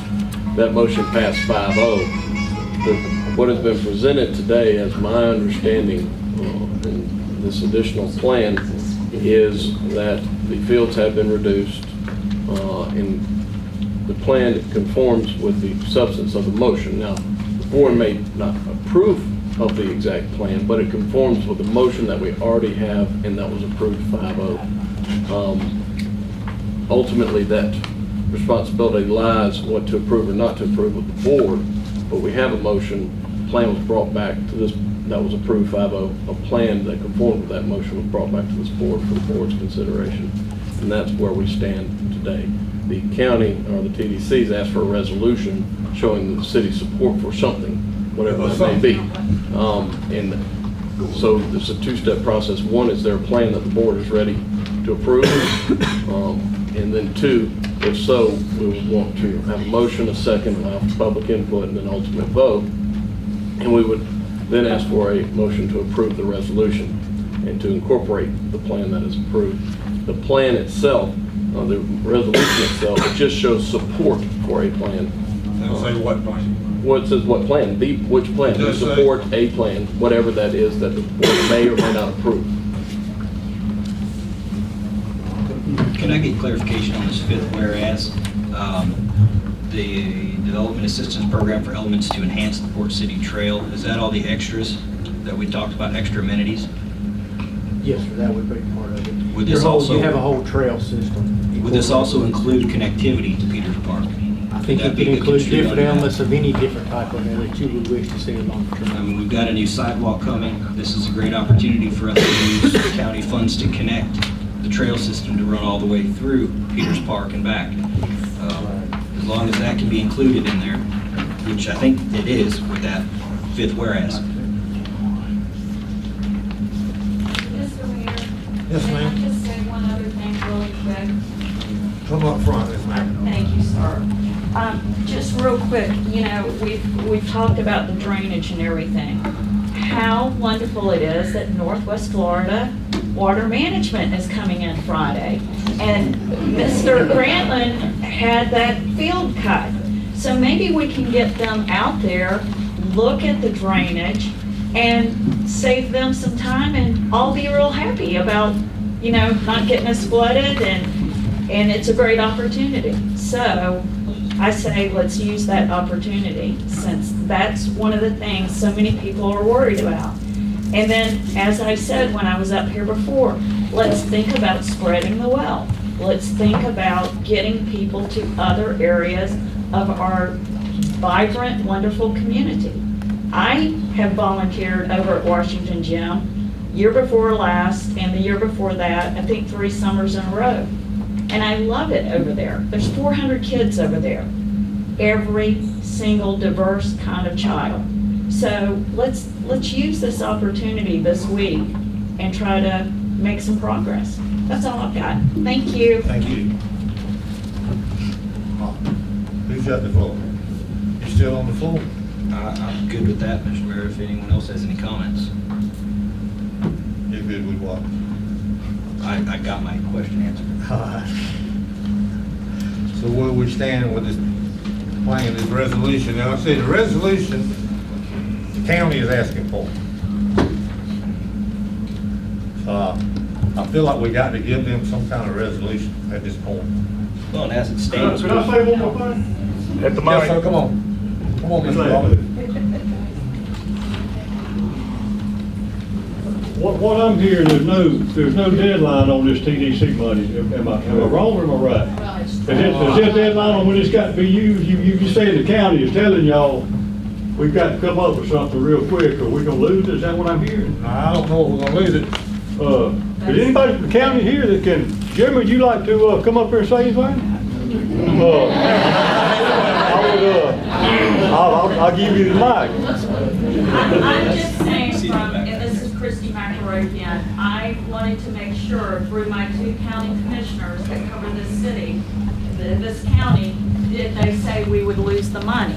They said to me today, no, that was not, there's nothing out there that says that. So that's all I have to say. Billy, can you speak on this issue for us just a minute? I'll answer Robert's question. Good evening, Commissioners. Good evening. I'm not authorized, I'm not instructed. I don't have the liberty to speak to the commission. The only commissioner I'm working with that hasn't gone back to the county commission, it's only Chairman Quinn, who's chairing this committee for the county. They've met 10 times over the last year or so, but I addressed Jim through an email. I met with him the 4th of July week, and I tried to clarify exactly what Chairman Quinn was looking for that he can carry back to his commission. So I provided a short email to Jim that touched on those points that you're all talking about tonight. One of the things in that email from Chairman Quinn and my conversations, which he authorized me to come and share in that email, was he's looking for a resolution he can carry back to the commission, give them some clarity as to what the city wants in terms of amenities, the location, the scope of the project, the footprint, a rendering. And also in there, I think I spoke specifically to it, maybe on the 4th or 5th bullet item in there, was when the city is ready to provide that to them. So I know there's questions of, the urgency or what have you. The Chairman Quinn has indicated he wants a resolution that is comprehensive and speaks to all the issues that this city council will go back and let them know. The first question is this location what the city wants? The next, going down, what amenities do you want? What is the budget that you're proposing? What's the long-term planning, the funding, the maintenance? So all those things he's asked for in that resolution. So be it tonight or when you all have the ability to answer those questions, that is what Chairman Quinn has asked for, which he authorized me to provide to Jim in discussion and correspondence. So I hope that answers some of that question. Thank you.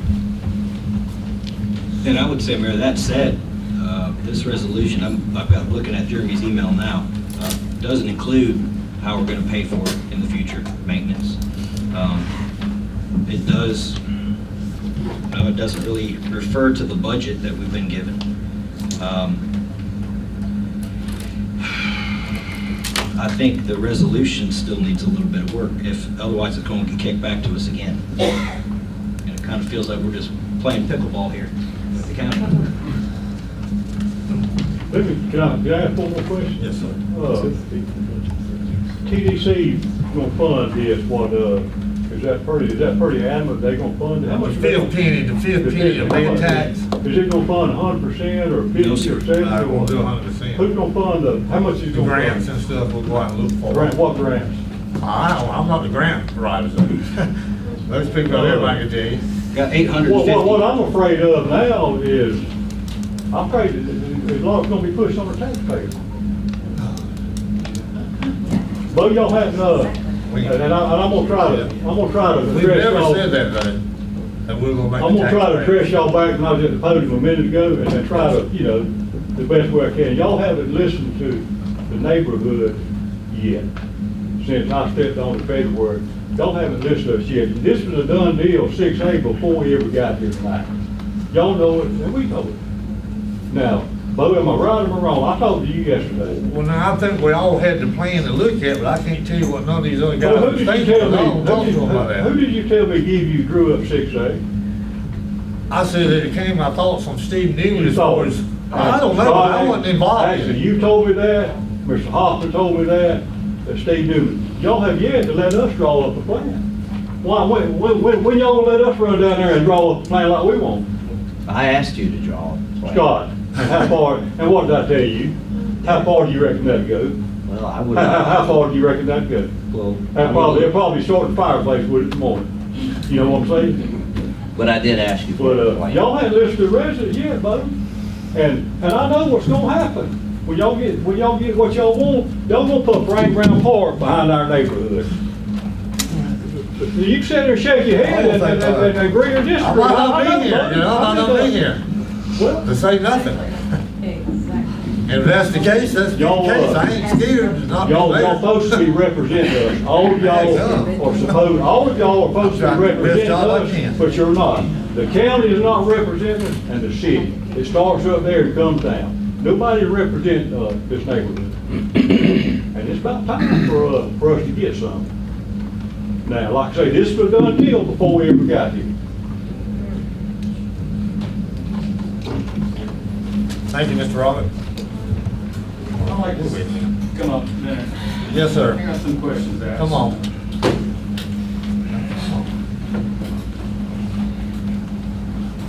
My name's John Fedio. I live at 1011 Woodward. Like I said before, I've been a resident there since 1964. Probably before most of you were born here. I was 14 years old.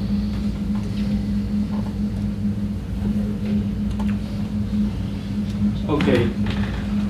One question I have, to start off. What kind of budget does the city have for their parks? What's your budget for the year? Jim? Mike? We have to go to the finance man on that one.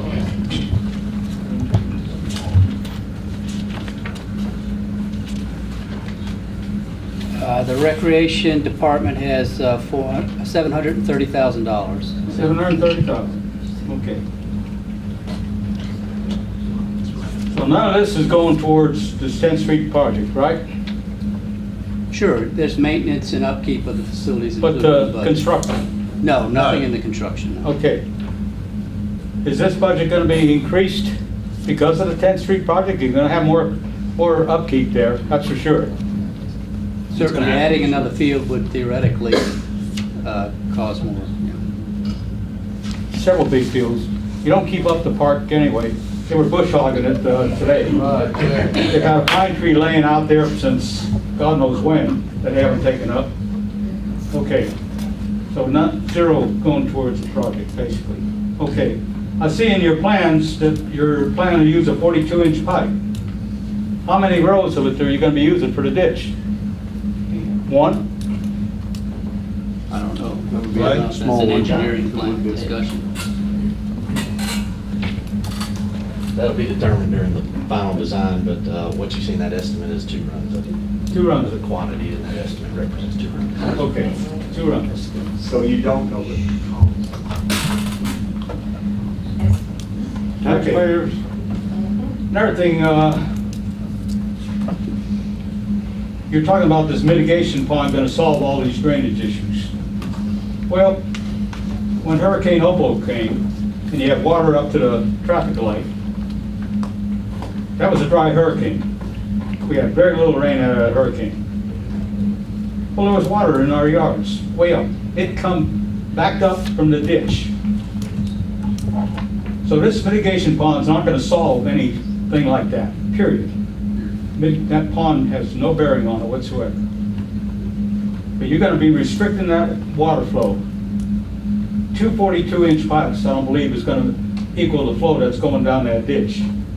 Especially when it starts filling up and we have backing up with flood, with your high tide and what rainfall you're going to get there. At least you got that whole ditch from bank to bank and over, because I watched it come up. The only thing that was left out in that park area there were the little greens sticking up. Everything was completely submerged.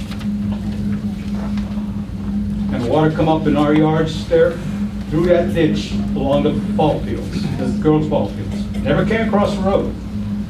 He came up there. Want to make that clear. Also, it seemed like you got, just rough figures here. You're having close to 400,000 for doing the pipe and borough material, drain structures, concrete, head wall. I don't know if all that's going to be silt fence. Okay. You keep on saying that the Field of Dreams, you can't afford it. $6-7 million. What were you planning out there? Tomahawk? How many fields were going to be out there? I heard 9 fields. There's 9 fields. Okay, a field is $50,000 according to this plan. This dollars on this time now. It sure was less back then. And you can't build something out there at the Field of Dreams? I find that hard to believe. That's all I have to say. Thank you, sir.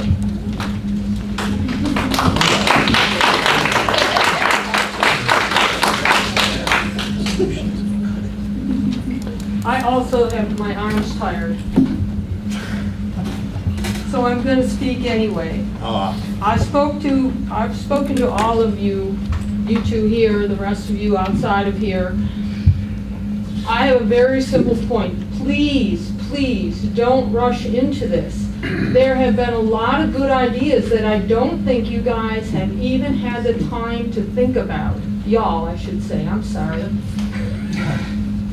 But, you know, the idea of trying to use Peters Park, the idea of trying to link the paths, the pickleball people would like to be on the bay. This whole thing could be marketed around the bike path, which is probably one of our greatest assets in this city. Instead of saying just this park is going to do it, or just this park, just the baseball people are going to get it, just the softball people are going to get it. Think about everything that could be done, and I don't think that's happened, and I would hate to see it end tonight with a resolution that doesn't get the best for the people, the best for the city, and the best for our future. Because even if you went with 6A, there's no expansion there. There's no future there. What if you want to add soccer? What if you want to add something else? There's no place to put it there. You got to start thinking of other solutions that are going to give you more options. And I think that all of the people, the neighborhood people, the baseball people, the pickleball people, the softball people, I honestly think, and the tourists, can win on this. And that ultimately is the win on the city. But it's going to take getting more people together and having honest and open talks with us. And yeah, the whole thing about the cost of the Field of Dreams, there was something like 60 acres in that development. There were boardwalks, there were pavilions, there were 9 fields. You can't take that and then say, well, Field of Dreams is too expensive, so we're going to put it. If you want to fix 10th Street, we probably can do that, but you don't have to put everything there. So, I'm done. Thank you, ma'am.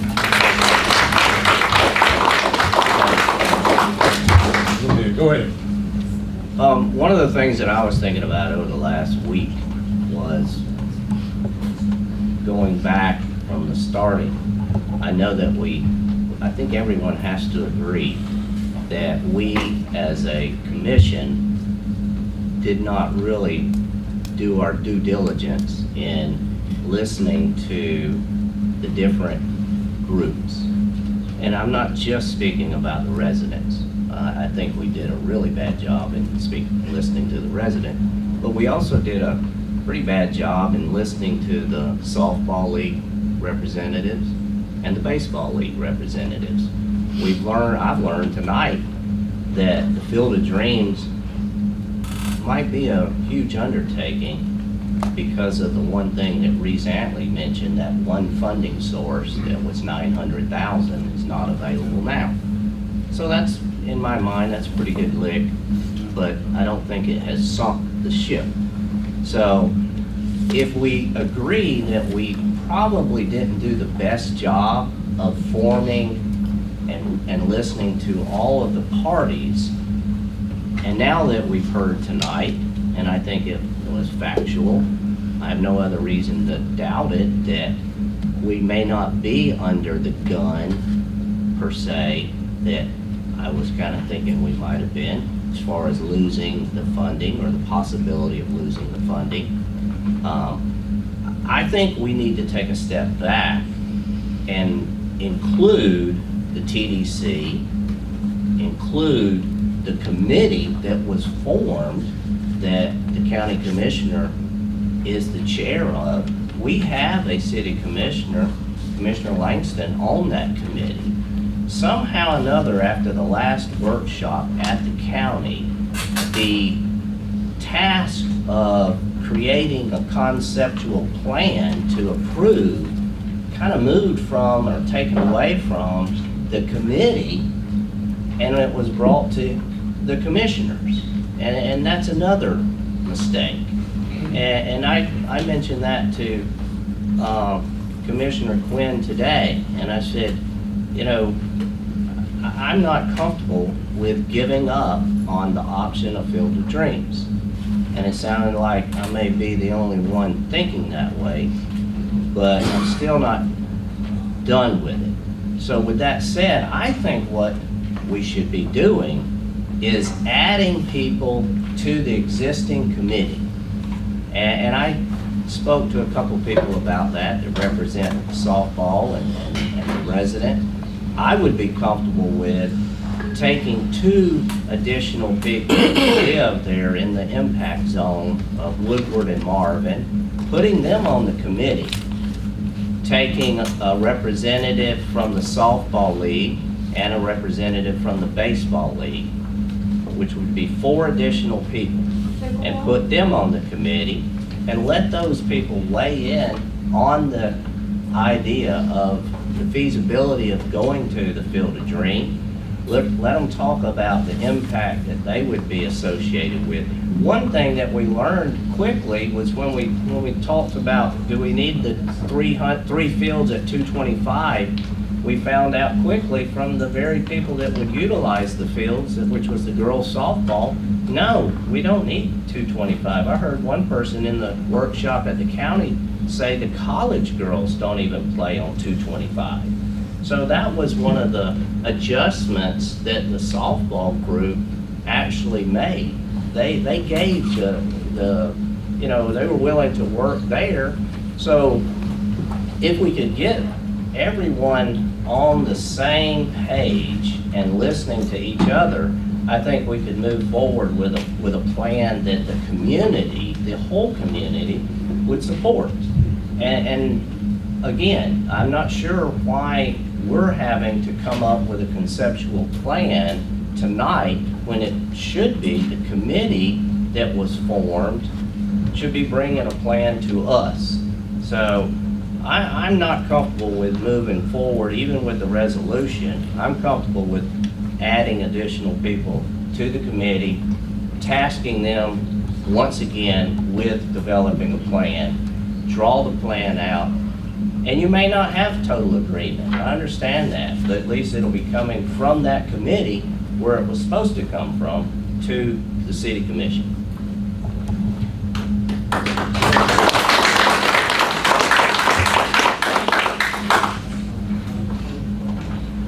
My understanding was the way it was set up, is that the committee would meet and make suggestions to the city, and they would ask the city to bring the program what we wanted to them instead of them bringing what they want to us.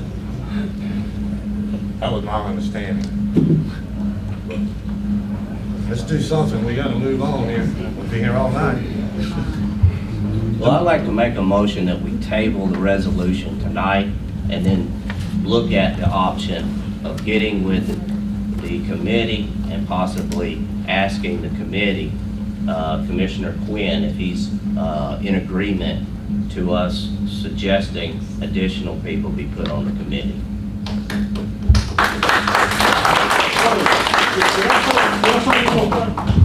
Well, let me get through with this and I'll bring you up before the vote. All right, we have a motion on the floor by Commissioner Hoffman, Second for discussion. second by Commissioner Ashbrook for discussion. And I have just one quick thing, adding 4 seats to the board, I mean, it's not a voting, they don't have meetings, I don't think, where they vote. It's basically a bunch of workshops when they get together. And the public has been able to attend those meetings. So I don't know, I'm just saying, I don't know that it's gonna make a big difference to add people to the committee, other than a feel good, because everyone's input, looked at, and that committee has sent it back to us. So I'll support that. I'm skeptical of whether or not they'll produce a plan that makes everybody happy. Unfortunately, in this line of work, you're never going to make everybody happy. Let us finish, we got a motion and a second, your second, Stephen. There weren't committee meetings after we got involved. There was only one committee meeting after we got involved. And at that time, there was only 1 hour for public comment. So really, the concerned citizens haven't had a chance to interact with that committee and any kind of. And what she's saying, there hasn't been any residents, like Commissioner Hoffman said, it's been the ball people, unless I'm wrong. And Mr. Quinn is actually, is he the head of the chairman, the committee, right? Head of council. Sandy Quinn. He's the chair. And he can have some input on this also. And can I say one more thing? Sure. He's always get on me if y'all come up here.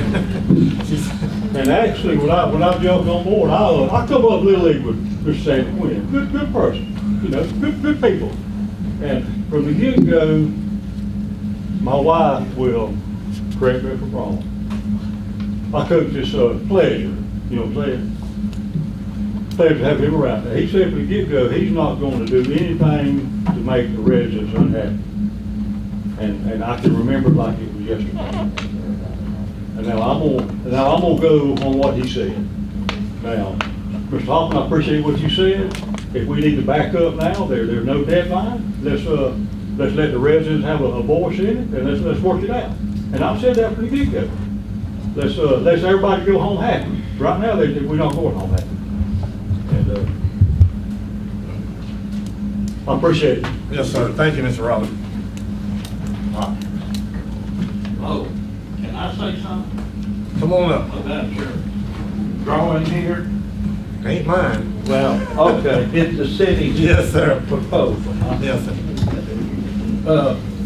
Y'all are showing that 8th Street here is gonna be a parking lot. Does that mean 8th Street's gonna be closed off? No, sir. No, sir. Well, on here, you're showing 8th Street with one lane of traffic, because the, down towards the Woodworth end of it, you got a parking lot into 8th Street. I mean, what y'all are proposing and putting out to us is not even correct to start with. This drawing simply shows a one-lane road coming in off of Marvin, and it shows it from Woodward. There's only one lane, because if you look at your diagram, the rest of the highway is exempt from that road. Now look at it. And all you're doing there is you're closing off Marvin, or you're going to, from 8th Street, or you're going to end up with cars trying to go one way and cars trying to come the other way, and there's no room for them. It's not gonna close off the road. It's not a real good drawing. It's not the scale, but it's not gonna be. Well, then if it's not, how come the road is on there then? If the road is clearly there, but yet it's clearly showing one lane with the rest of the road there. So this drawing is not correct, and y'all want us to accept it. Who's gonna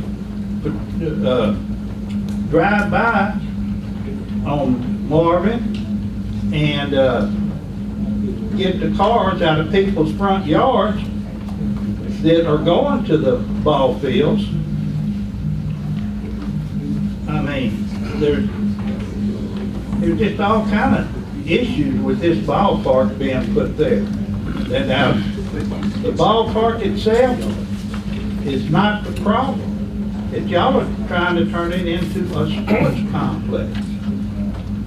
And we don't want the sports complex. If the ball field was put out where it was supposed to be, some of those fields could probably be left there for practice.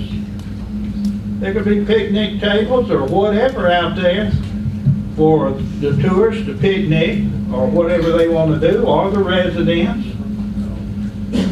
The path, the bike trail goes over to 71 and stops. I mean, you go across 71 and walk down the dirt road over there, whatever that is. I mean, there's a lot of stuff that we could spend the money on, and 8th Street's already an issue with people driving too fast, the kids out there. Marvin's the same thing. I'm sure Woodward is the same thing. You can go out and ride around in town, and there is more people speeding than is driving the speed limit.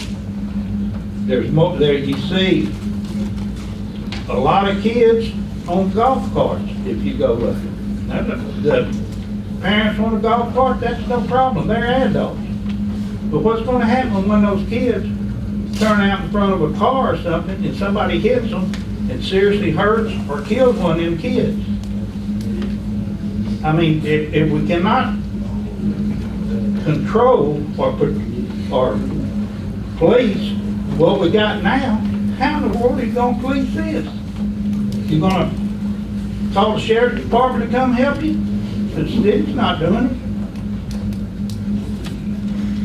I mean, it's up to y'all. You know, somebody's kid gets run over and killed, I feel bad about it, but it won't be nothing that I did to cause it. I have a question. Did Mr. Hoffman, did he not make a motion to table the resolution? He did. We're in discussion on it. Still in discussion. Yeah, we're just in discussion. Anyone else in this discussion? Come on up. Okay. We're gonna wind this up soon. You say that we come up here and we say what we have to say. Apparently y'all aren't listening because y'all continue going on with what you're doing and you're not listening. Mr. Ashbrook's good about cutting you off and just assuming what you want because he's done that to me.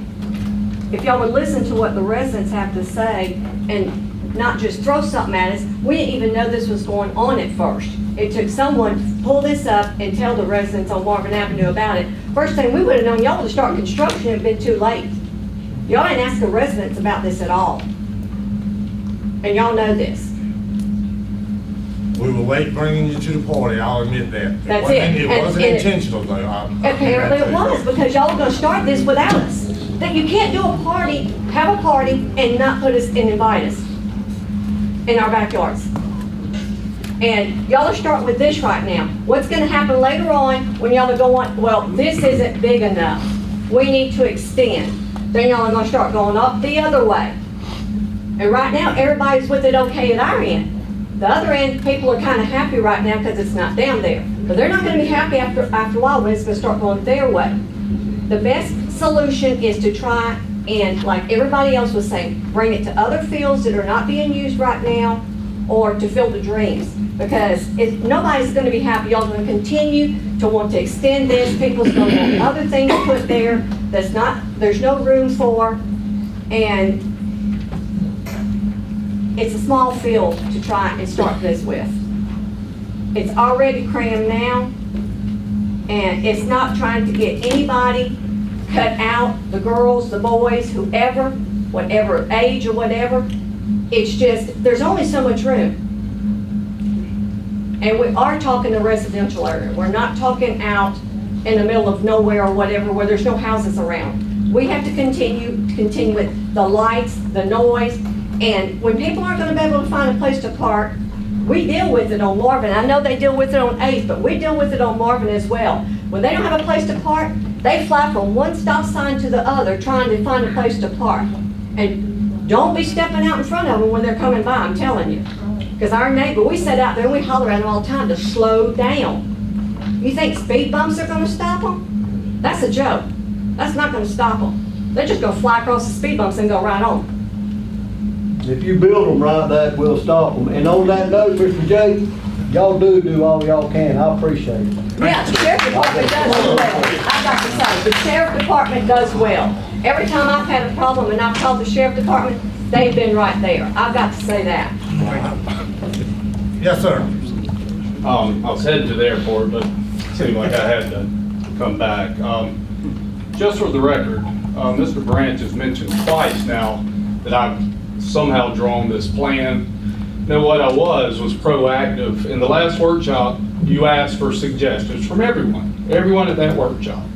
And it seems like the softball people were the only ones to give y'all information.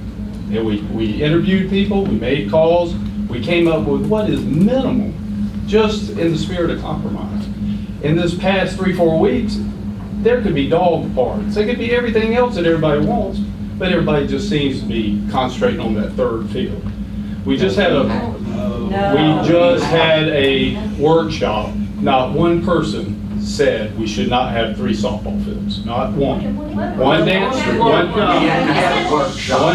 around it, but it was not one person. They all want it for the girls. They want to see this. I agree. I want to see it. But like I said, we've compromised. We've gone from 3, and I don't know how it went from 3 to 5. The softball people were playing softball. We didn't get in until the very end. And we keep having the residents are speaking. The softball people are residents too. It's like we're from out of town. Yeah. We have just as much in this. So, and let me say one other thing. I have talked to some people on the other side. We don't agree, but it has been cordial, and I've picked up some stuff. And like I said, if I could jam 3 fields into that one footprint, I'd love to do that. But we have two fields that don't meet regulation. So anyway, I just want to clarify. Again, I have not drawn this plan. It's been said twice, I did not draw the plan. Okay. Thank you. Yes, sir. Yes, sir. I just want to add a couple comments to what has been said already. And I think Mr. Branch probably said it in the best way by saying that the board has not paid enough attention to the people. And I agree with that. One reason is that when the city and the county had a meeting, a joint meeting, there was a petition that was presented at that meeting with over 100 signatures that was collected probably less than 2 days.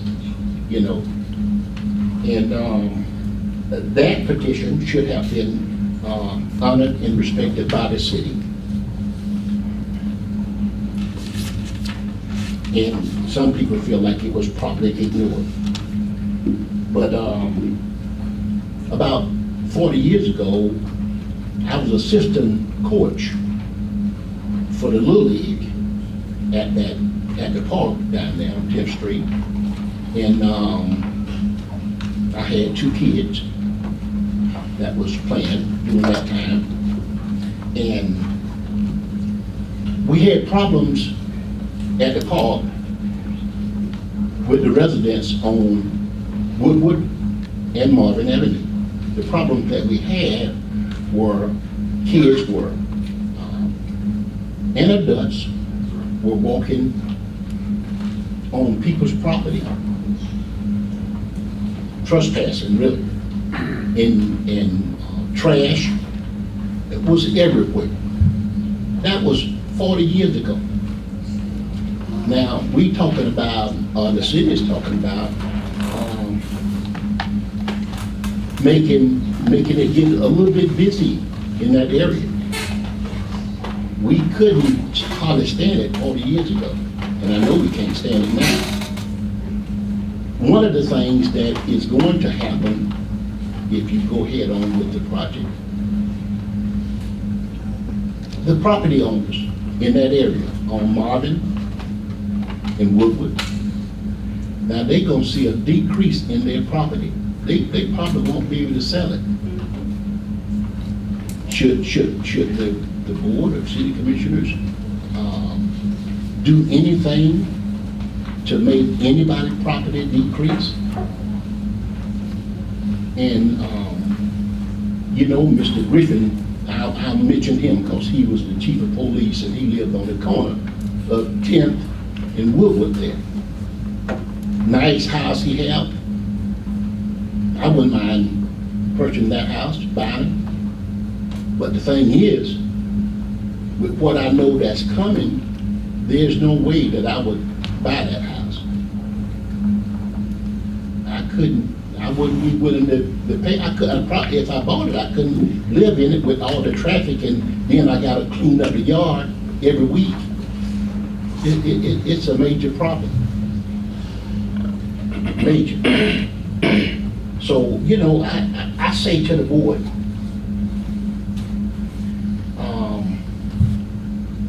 it is important that you listen. The good Lord gave us 2 ears and 1 mouth, and he wanted us to do twice as much listening to what people had to say.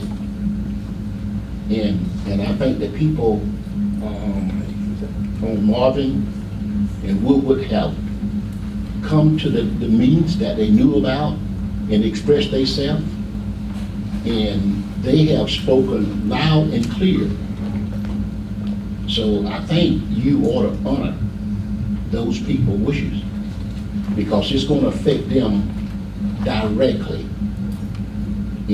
especially in property values. So, gentlemen, I thank you for your time, and I just want you to be considerate of the people that live in that area. Thank you. Thank you. We'll have one more, and then we have to move on. We'll have one more. Yes, sir. One more after him. Good evening. No, you're the last one. Yes, sir. Before we start, we have that nice bike path running for several miles down to it if you go from one end to the other. When a ball game's going on right now, there are numerous cars parked down that bike trail behind the Shack House and all over there. I have yet to see anybody go over there and issue those people a ticket. Now, if you start bringing out-of-towners in there, that's gonna become a highway through there. Yeah, I mean, we got problems with the residents. What kind of problem are you gonna have with the out-of-towners?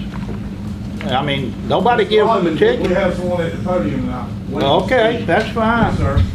That's fine. But I mean, you know, do what you want to, you're going to anyway. Yes, sir.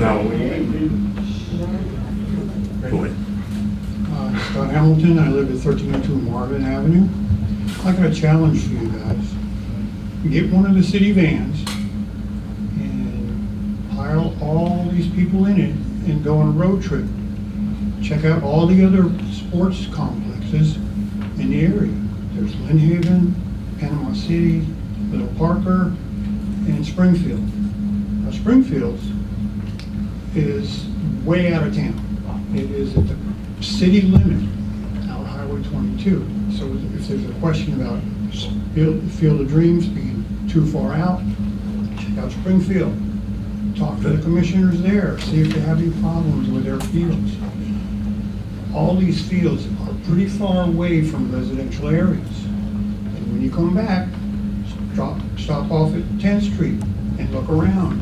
That's just like this. There's no space. Out there would be a jewel. Even there's space up here, I understand. This is city property up here. Build it there. There's railroad tracks. You could have a trolley car going right into downtown. It'd be a great idea.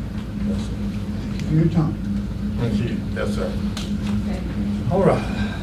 One more? There's a motion and a second. We got a motion and a second on the floor. I think it was for Go ahead, tabling it. discussion. I mean, I was prepared to make a decision today, but what about the rest of the board? I mean, where I'm at, I think, you know, what the county's asking for is not represented completely in this resolution. It wants to know how we plan to maintain it. There were a lot of things in that email from the county attorney. And I believe Commissioner Hoffman would still like to explore the Field of Dreams option. So, what do you think, Commissioner? I was ready to move forward. I'm ready. I mean, Mr. Hoffman wanna have a little more discussion about it or whatever. I wanna respect his request that we table it and see what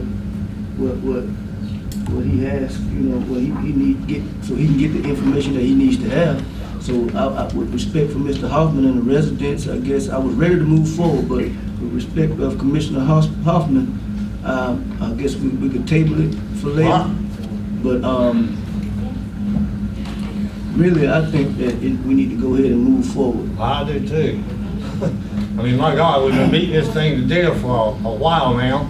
We always keep talking about the residents, and I feel for you residents, really I do. We don't ever talk about the kids. We don't ever talk about the kids.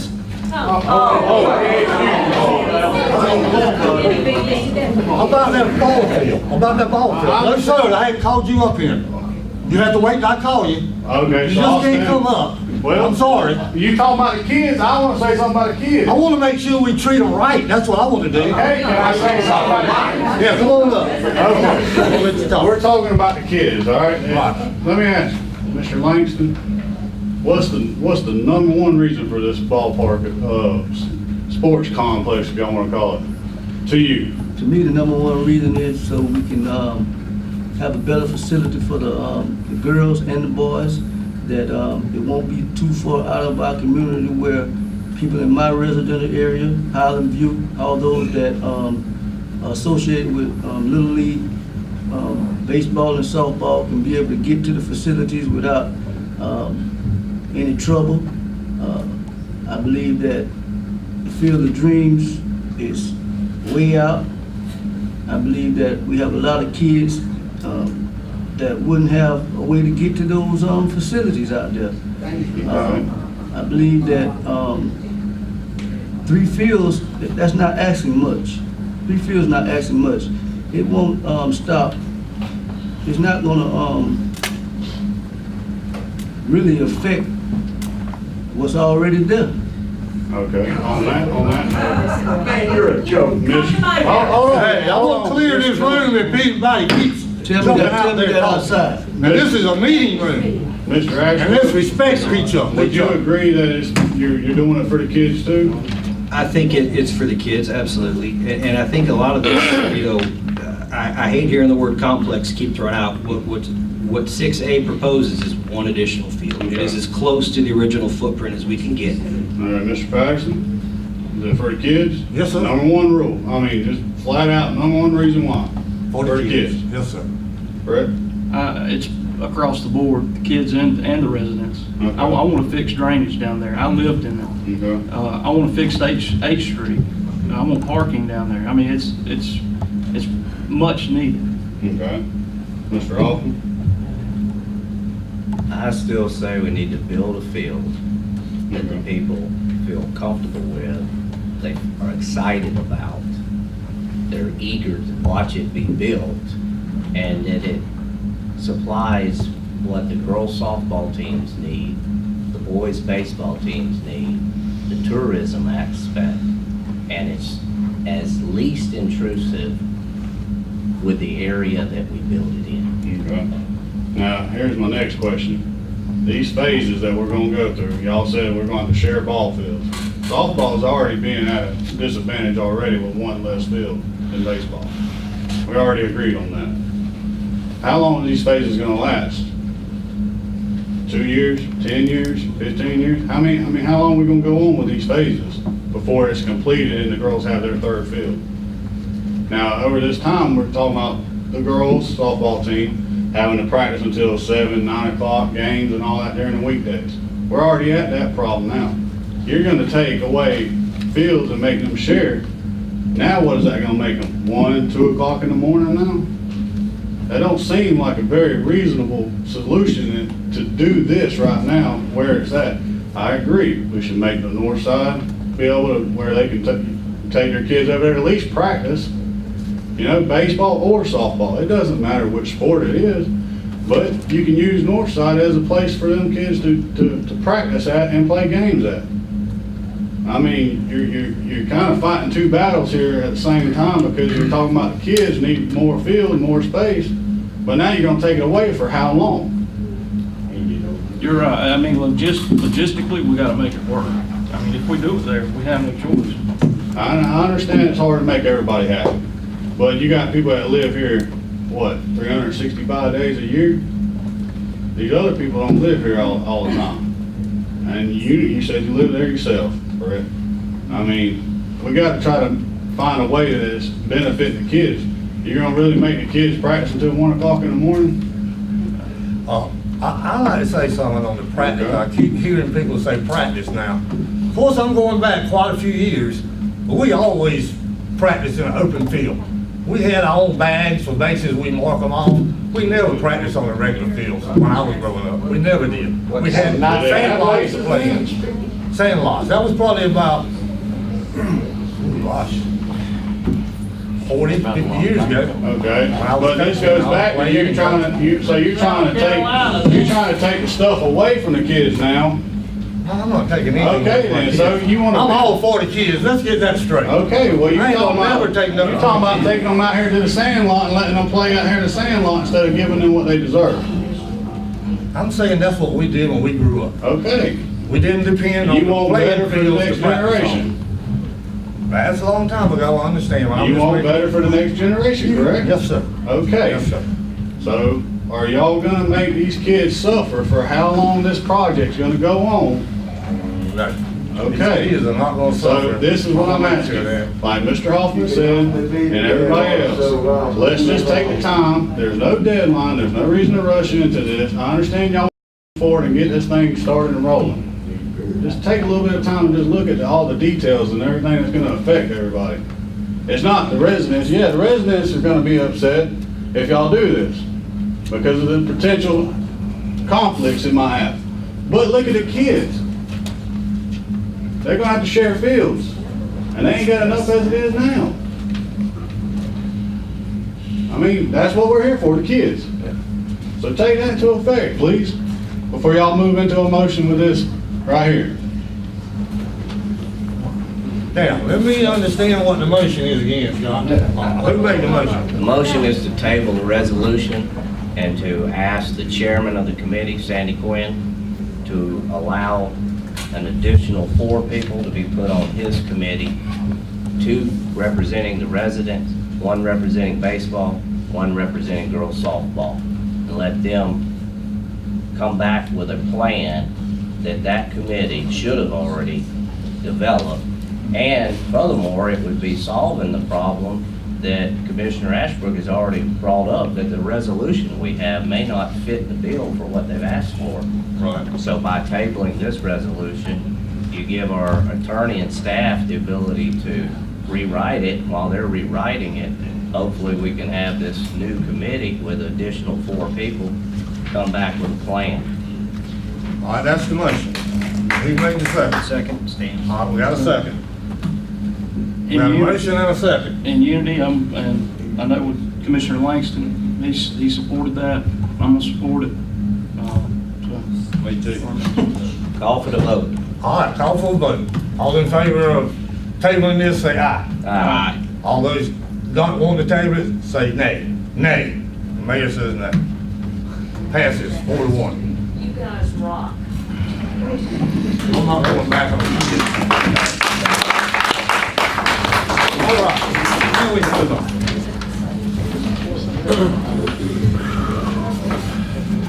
Mr. Mayor? One other thing.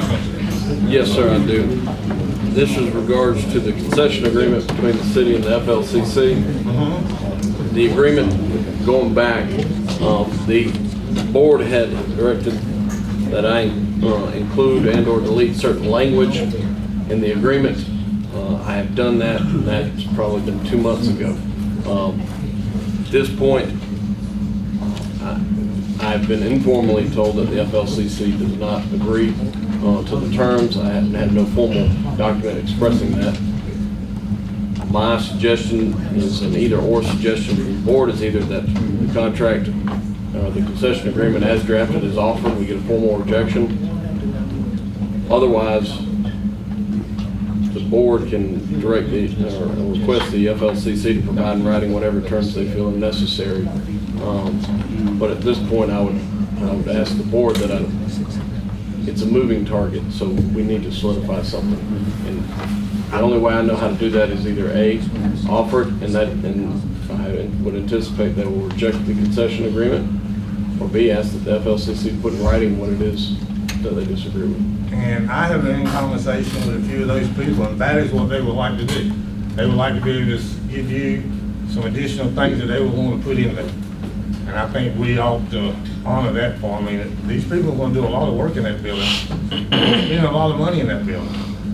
So, I mean, at least we need to listen to one last thing that they might want to propose to us as far as either adding or subtracting. Why have they not proposed it at this point? And I'm sorry, I did not mean to speak over there, Mr. Huffman.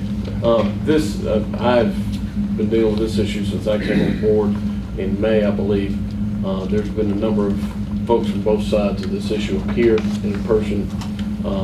Why they're not here tonight, of course, I could not speak to, but they have, my understanding from all discussions leading up to today, whether it was via email with the FLCC or the actual open meetings, is that their biggest issue at this point is that the concession agreement requires that they take some affirmative action in upkeep and repairs, and that they will not be allowed to have, to be able to sell their merchandise. And that is, and I don't mean to speak for them, but that is my understanding of essentially their argument. I think one thing, Charles, you want to come up for a minute? Well, I'm just trying to get what I can hear. I ain't heard a word he said. Well, come up this way a minute so you can hear. Can y'all have some kind of PA system installed in here so people can hear you?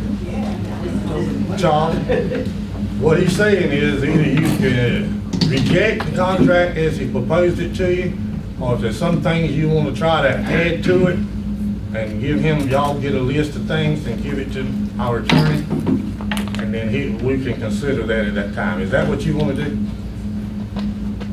Yes, if we're not using the contract that we originally got, the last one, he put some changes in.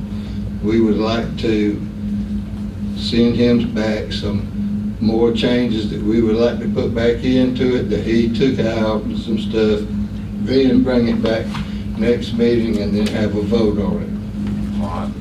Thank you, sir. Thank you. Yes, sir. Thank you. So I'll make a motion to offer the concession agreement as written at this time.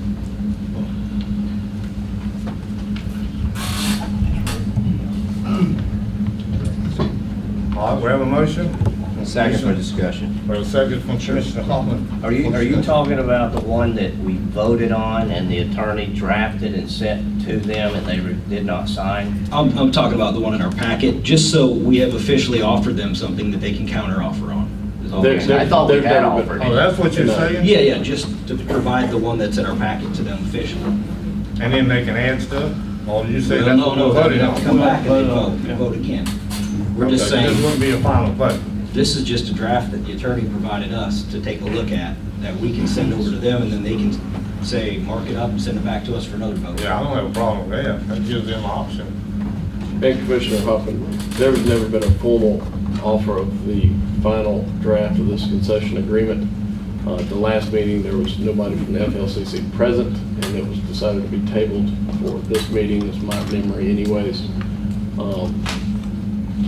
The latest changes, and I haven't made changes in 2 months to it, but the last changes I made were at the direction of the board. I'd asked the board to give me some direction because it's competing. We're kind of jumping around here, so we've got to solidify what the exact issue is, and that's ultimately what I think I would advise the board not to take any further action absent what I've already advised. But as far as changes or anything else, until the FLCC will place in writing what it is they want and let the board consider that before we start. We're going back and amending the contract and changing and going back. Let's consider what they want, and if that's what the board wants to do, that's fine. But ultimately, there's been no offer. If they reject, and certainly the FLCC, organization inside the city, they can petition the board again for reconsideration. There's nothing to stop them from that. But I we have just no recall that resolution. we discussed the gift shop idea, and we all agreed there was not going to be a gift shop allowed. Correct, and that's So, reflected in the last agreement. That's already been. That's not what we voted on, I don't think. No. We voted to let them have a gift shop, just sell certain items, right? Right? No, ma'am. Pull the gift shop out. Yes, sir, come on up. Thank you. Pat Floyd.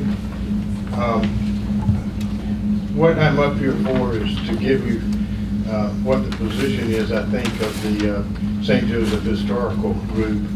And that is, there has to be some interest in finality to what this is. And what we're seeing is progressive negotiations. The last time that we were here, and you took this up, I think, in June the 5th, and then it was presented again on June the 19th. And as your attorney points out, there were opportunities for everybody to come and give their suggestions. What has been suggested here tonight is to put back in the same terms that were already taken out and approved by the board. The last time, in interest of finality of this, regarding the Lighthouse Lens, really, the St. Joe Historical Group compromised, agreeing on what? One, a 60-day notice that FCCI would vacate the premises when the Cape San Blas Lighthouse Lens was ready to be reassembled, which is the primary focus of that building all the way through.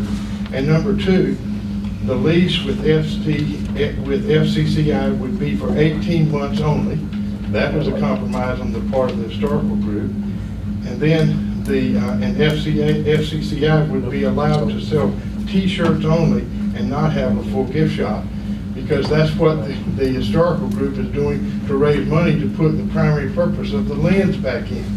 So that's the reason. That's already been done. So what I suggest to you is everything's been said and everything's been done, and now it's either, if they haven't agreed to it, it's time to move on.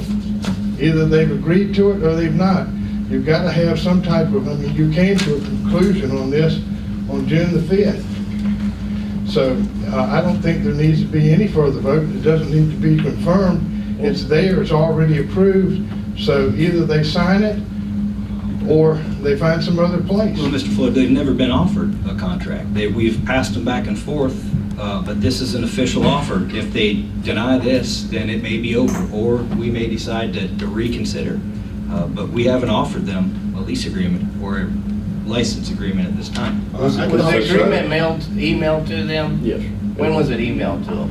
It would have been in advance of the June 5th meeting. That's what I was, that's my understanding. So that they had it since June the 5th. This one? And then the Yes. June the 19th meeting, it was on, I believe it was on that agenda as well, as written. My feeling is if they aren't comfortable with what we voted on and sent them and haven't responded at this point, at least the clock has started. If the historical society is comfortable with the, was it 18-month lease? Yes. Then I would think that the lease at least would have started at that point. It's June the 5th. Yes. That's right. And then if they want to negotiate a change to the lease agreement, signed or not signed, they can't just postpone it and then get another month and another month. I don't think that's fair for.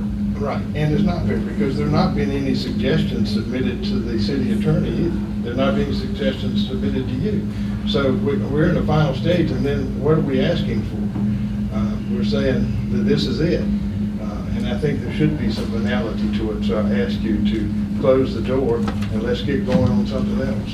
Thank you. And just for record purposes, I don't have an official document from the FLCC rejecting. I have unofficially been told that they will not accept those terms. So I want to make sure I'm not misleading the board or misstating my own self in any way. Informally, I've been told that they will not accept as it stands in this agenda packet today. And that was my understanding, is that it was Let me mailed ask to them one- and they rejected it. Let me ask one other question. Is it, USA and free enterprise, I mean, can you actually tell somebody you will rent them or bid them, but you can't have a gift shop? Can you actually do that? Can you deny them to sell their wares? Yeah. Okay, I didn't know, that's why I'm It's asking. eliminating the main purpose of what the place is for the lands. How much money you think the gift shop takes in a month?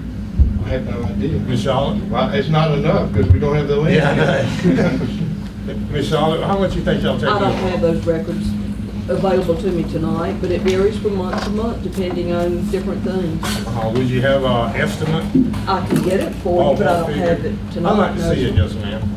Okay, thank you. Commissioner, and as you were saying, a little short period of time there and this and that, you haven't been here through this whole deal.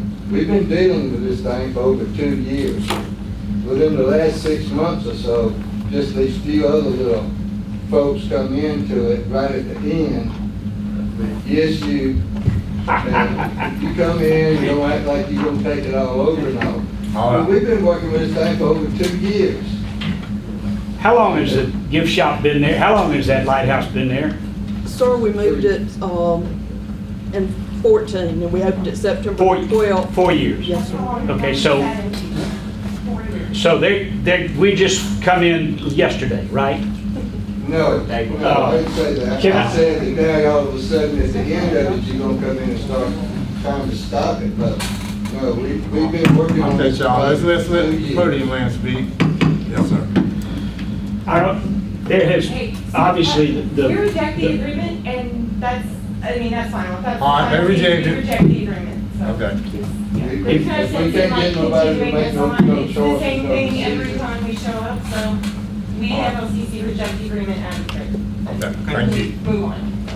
if you've been paying attention, the Star had a nice article about the lens, I think it was last week. News Herald had one. And the News Herald had one, and then on the local radio station from Panama City, they did a short blurb about it. I think it was yesterday or day before yesterday that I heard, and I heard it twice. So the effort is underway to raise the money to put that lens back in there, where it belongs. And you talk about a gold mine for this city. That will be it. You'll have so many people coming here to see that, you can pay for the Fields of Dreams and all the nightmares and anything else. Thank you, sir. Mr. Mayor, in light of that, I'm going to withdraw my motion. You withdraw your motion? Sure. Well, How long has the Historical Society had that gift shop running? How long has the Historical Society had that gift shop? The entire time it was down at Cape San Blas, we ran the gift shop for the county. When it came to town in 2014, the commission, some of the gentlemen up there tonight were not here, but we were asked to run it and had exclusive use of it to run it for the city. And as Ms. Wood, who was not able to be here tonight because of the critical illness of her daughter, had pointed out that we have run it, every dime we take in goes back into the gift shop, the lens, anything there. We have one employee, and that is a full-time person down there. But we have had it originally since the early 2000, but we've been down here with the city since 2014, but it was in the Maddox House, the gift shop, before the tower was brought to town in 2014. So for many years. Okay, on our last meeting, didn't we say that they could sell T-shirts? Yeah. Only T-shirts. Only T-shirts, right? But if they're gonna, if now we know tonight that they have rejected the agreement, I guess we need to know, I'd like to know in my mind, where does that put us from today forward? Are they now going into the period of 60 days to vacate the building, or what happens next? We need to know. Two separate buildings. Yeah, two separate. My understanding, and this is separate from the concession agreement, but my understanding is that they're in a building now in conjunction with the Historical Society. They wanted to lease a separate building, which is essentially what brought us to the concession agreement. And since, and just for record purposes, a representative of the FLCC announced from the back that they reject the offer as it stands, to me, that concludes this issue. Okay. That's where we're at. Obviously, any citizen can petition the board at any time for consideration or reconsideration, but as far as I'm concerned, that concludes that matter. Do you withdraw your second? Yes. All right. That all for you, Mr. Allen? Almost, Mr. Mayor. I do have a Form 8B, notice and disclosure of conflict, which needs to be read. At the last meeting, Mr. Lowry had announced a conflict related to some development that was taking place, residential development that was taking place. Mr. Lowry, the disclosure states, I, Brett Lowry, hereby disclose on 6/19/2018 that a measure came before the board which inured to the special gain or loss of my business associate, developer Ralph Risch. Mr. Lowry has dated and signed that. Florida law requires a reading after announced conflict disclosure, so we've applied that. And that is all I have for the commission at this time. Thank you, sir. All right. All right, Jim? Yes, sir. The first item I have under old business is the road bond money. We have a schedule for the paving portion of it. I'll let our city engineer explain that to us in a few minutes. But we have approved for all the paving itself. The one item we're still working on is the actual materials for the downtown water line replacement on there. I did have a conversation with Mr. Hammond and Mr. Novak, and they are working on that today, but I don't have approval. Jim, I had a question to that effect. Yes, sir. We were looking at the budget for the PSJRA today, and I saw that loan document where the PSJRA is loaning us about $206,000. Can we utilize that money for the piping and utilize the road bond for the paving? The loan portion is not going to be coming back, I believe, for a 2-year period on there, is what that was for on there. But one payment was this year. October starts a new calendar year. It's definitely something for you to consider on there. I haven't thought about that. Basically, what we have is we have an application in the SRF for grant versus loan portion on there. So if you take that off the table, then you've got 100% payment for it on there. But I would suggest let's give the guys at the county till the next meeting at least to see if we can work with this. If not, I think even if it's a Something to year, look at. even if we're a year away from getting the second payment from the PSJRA, I'd be comfortable borrowing that money from the BP fund and getting paid back by the PSJRA. So I think we can make it work and still get that. Yes, sir, definitely something. My recommendation would be let's discuss it at next meeting to see if we're not able to get approval, then let's look at what our other options are. Because more likely what you're going to have to do is you're going to have to look at utilizing the remainder of that money for something that will qualify, such as road paving. That's being worked on there right now. Yes, sir, it is. I did, I talked with Mr. Novak and Mr. Hammond today, so hopefully this is going to be resolved. I just know I've got questions about it, so let's move on. Jim, what's the estimated time that you think we'll get started paving the roads? How long do you think it'll take? Mr. Small, can you tell us, we got a schedule actually for it. I can't. Avenue G, Vauxhall 3rd, they've already knocked out. They still need some striping and those things, but the asphalt work done. The big one's probably Long Avenue between 18th and Madison. That's the one They're gonna start July 30th. Try to knock it out that week. I think the teachers start back on the 6th and the students on the 13th. So they want to get in there and get it out before school starts. I drive that old yellow dog, so I come down Long Avenue all the time with the kids, and that's a rough street. I mean, but we can get that fixed as soon as possible. I mean, right before school starts. Anyway. That's the plan. Start July 30th, and with good weather, they should knock it out that week.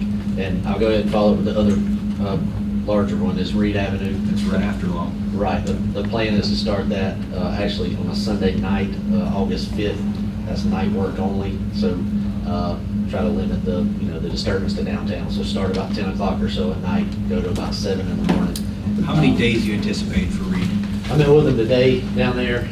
If things go well, 2 weeks total, but it could be a little bit better than that.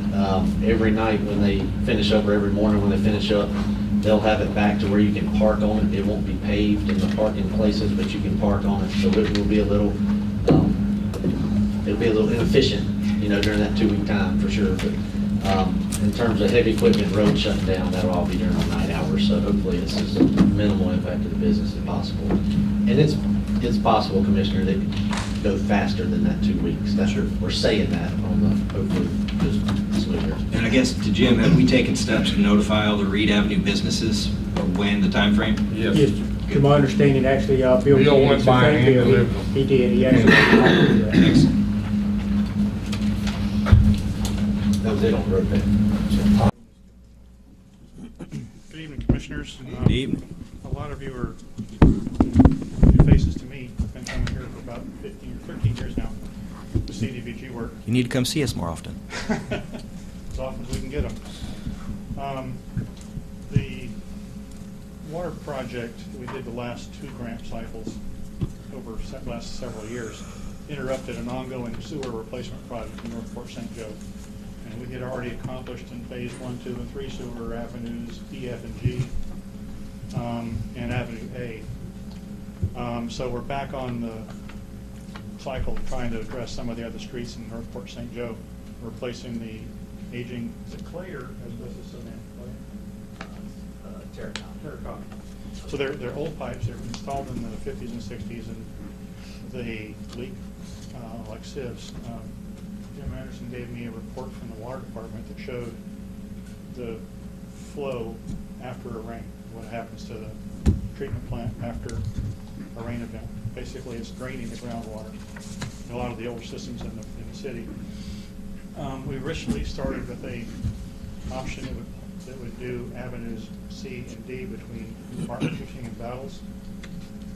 What we found out, and a trunk line that would run those 2 pipes on down to Avenue A, as a new trunk interceptor. What we found out when we started scoring it was that because of the low number of low to moderate income households per the ask, we get a negative 100 score on one of the scoring boxes. Negative 100 points is a project killer. And is that because of the vacant houses? Yes, sir, exactly. There's a lot of vacant houses and plain empty houses, or plain empty lots. So it's just the density per linear foot of sewer is affecting it. So I studied the entire neighborhood again and looked at all the unserved streets and found that the full length of Avenue D from MLK to Peter Street and Avenue C from MLK to Battles, about half that length, will work as a project. That reduces our ask, our total ask, to about, based on the rough order of magnitude cost per linear foot per project, down to about $497,000. And that multiplication or division, whatever, got us into the point where we had positive score finally in that person's, or that cost per household box. Went from minus 100 to plus 20. You could get more points. And the only way to do that would be to have the city kick in more part of the project and take away some of the ask so that your division goes up. You have less grant money and more city money. As it sits, what your professional opinion, what are our odds of receiving this grant? I don't know the odds, because every year you're up against another 30 or 40 communities that are putting in grants, and they're doing their best to highball their scores. But it is going to be more difficult than years past. It is. The last time we did a sewer project, we maxed all the boxes. We got, I'm going to know that section of the grant. We got 85 points in that box instead of 20. 65 points is significant. However, to achieve that now, you have to put in almost a little bit more than half of the cost of the grant for the project. Now, it's getting to the point where when we do finish it, you probably won't be able to do it with traditional cut, trench, and repave, because the cost per density is just not there unless more people move into the neighborhood. But having said that, I guess the recommendation is that you go ahead and put this in. I told Clay that if I can get the actual linear feet and actual cost and cost estimate for paving and sewer by about 4 days prior to the 13th, I can get it submitted on the 13th, and we'll have it done. We have until 5 o'clock on the 13th of August. So it's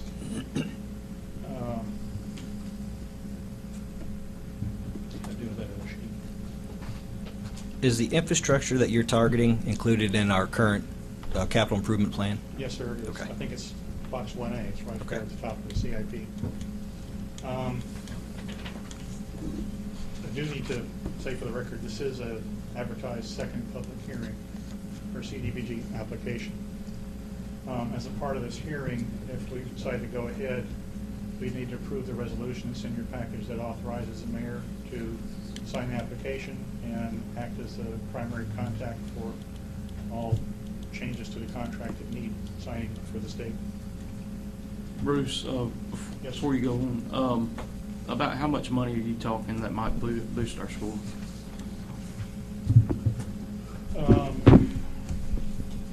Put in another $81,000, you can go up 20 points.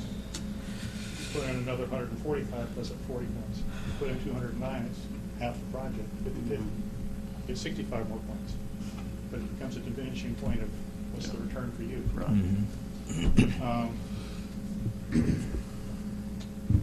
So we get to that point where we can decide if we want to add 20 and get a couple more, you know.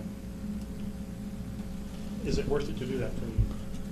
If it goes in and it doesn't score, if it's not competitive, a conversation with Patrick Howard, who's my primary contact at DEO,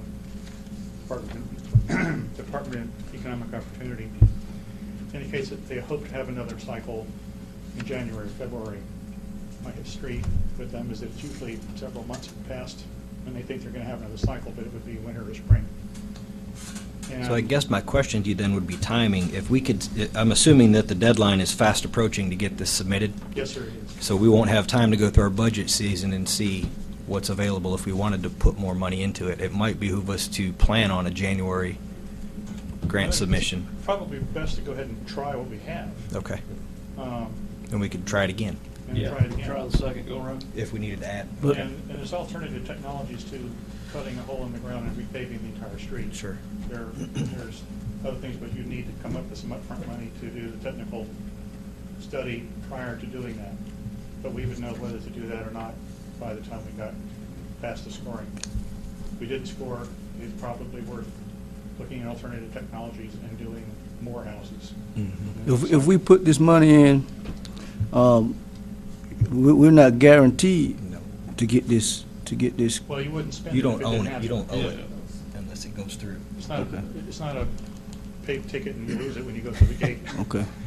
It'd just be something you said you would do in You have to commit to the project narrative. If it's not in the narrative, according to them, nothing happens. Okay. So if the city were to put up the additional funds to put it in, we would indicate that.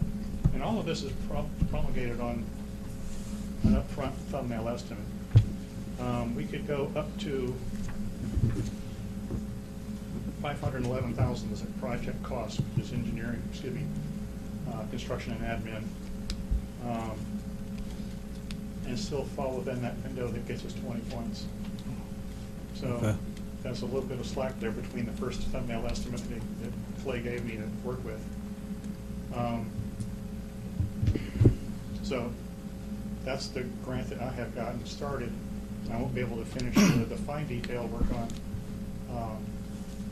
linear feet, et cetera, cost for the quantities, and finish the table work in the grant until we have a final design. Clay's people are working on that right now. So we'd need a motion to have the mayor authorized to sign that resolution and to submit the application. So move. I have a motion from Commissioner Langston. Second. Second from Commissioner Ashby. Any further discussion? All in favor say aye. Aye. Motion carries 5-0. Good luck. Thank you. The second part of this, my visit here is that, got some history here. And we know from past grants that when they run smoothly, we can perform the services for the grant within the 8% that DEO permits us to grant to do. That's when they ask for $650,000. If we're dropping our ask back to about $500,000, that's a considerable chop, $11,000 or $12,000 off of what we normally get. And it becomes a money pit for the ARPC to continue doing it. By the time I get to August 13th, I'll spend about $11,000 to $12,000. If we get an approval to go, put another $5,000 in just to get the environmental record review done. And that's before we even get a contractor. So, my second ask is whether the city would agree to paying about $13,000 extra to supplement what we lose by having the smaller grant request, Out of the grant?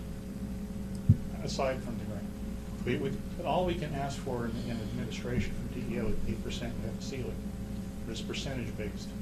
If you were the county and I could ask for $750,000, I could get an $80,000 fee. But city can only ask for a maximum of $650,000.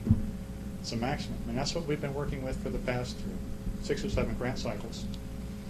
But when we ask for $500,000, that really cuts out a lot of the return we intend we usually get from our investment.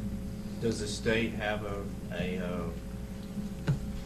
graph that allows you to recoup more when we ask for less? No, it's not like the engineering RUS table has, the USDA has a table, it's a descending percentage for increased project costs. Right, so they cap what you can charge. For us, it's plain 8%. Yeah, they cap it at 8%, Right. but they don't take into consideration what you're asking us to authorize. Correct. So what we're looking here is to redo the performance agreement that you signed a few weeks ago, sir, that said we would do 8% of $650,000 is our fee.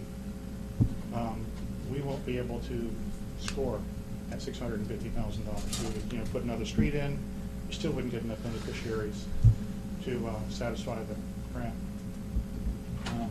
Is this something that needs to be decided tonight, or do you want to redraft that agreement and table it till the next meeting for us to decide I on? can easily come back and, redraft that agreement.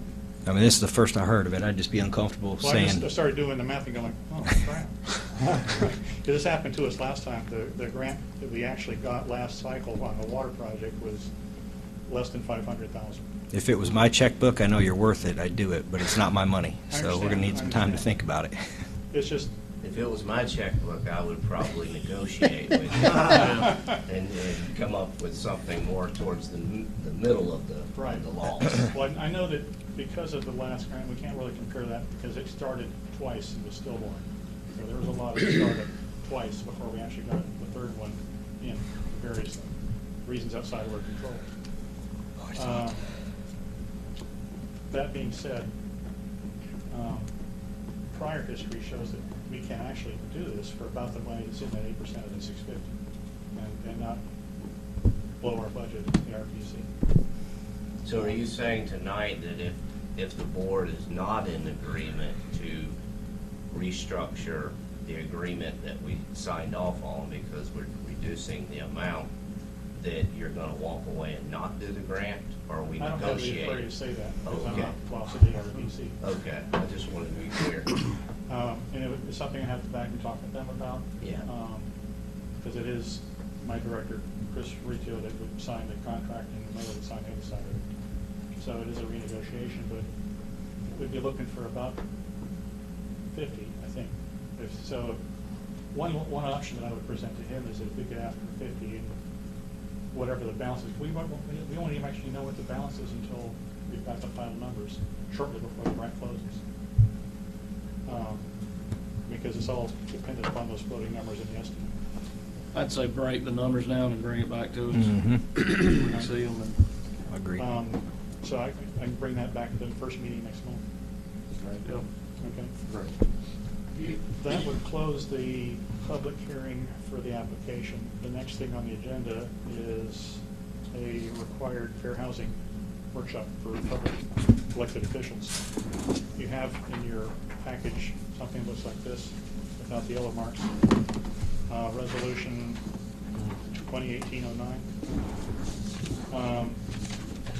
The Health and HUD requires that once a year we have a workshop with elected officials to inform all of the fair housing requirements within the Fair Housing Act.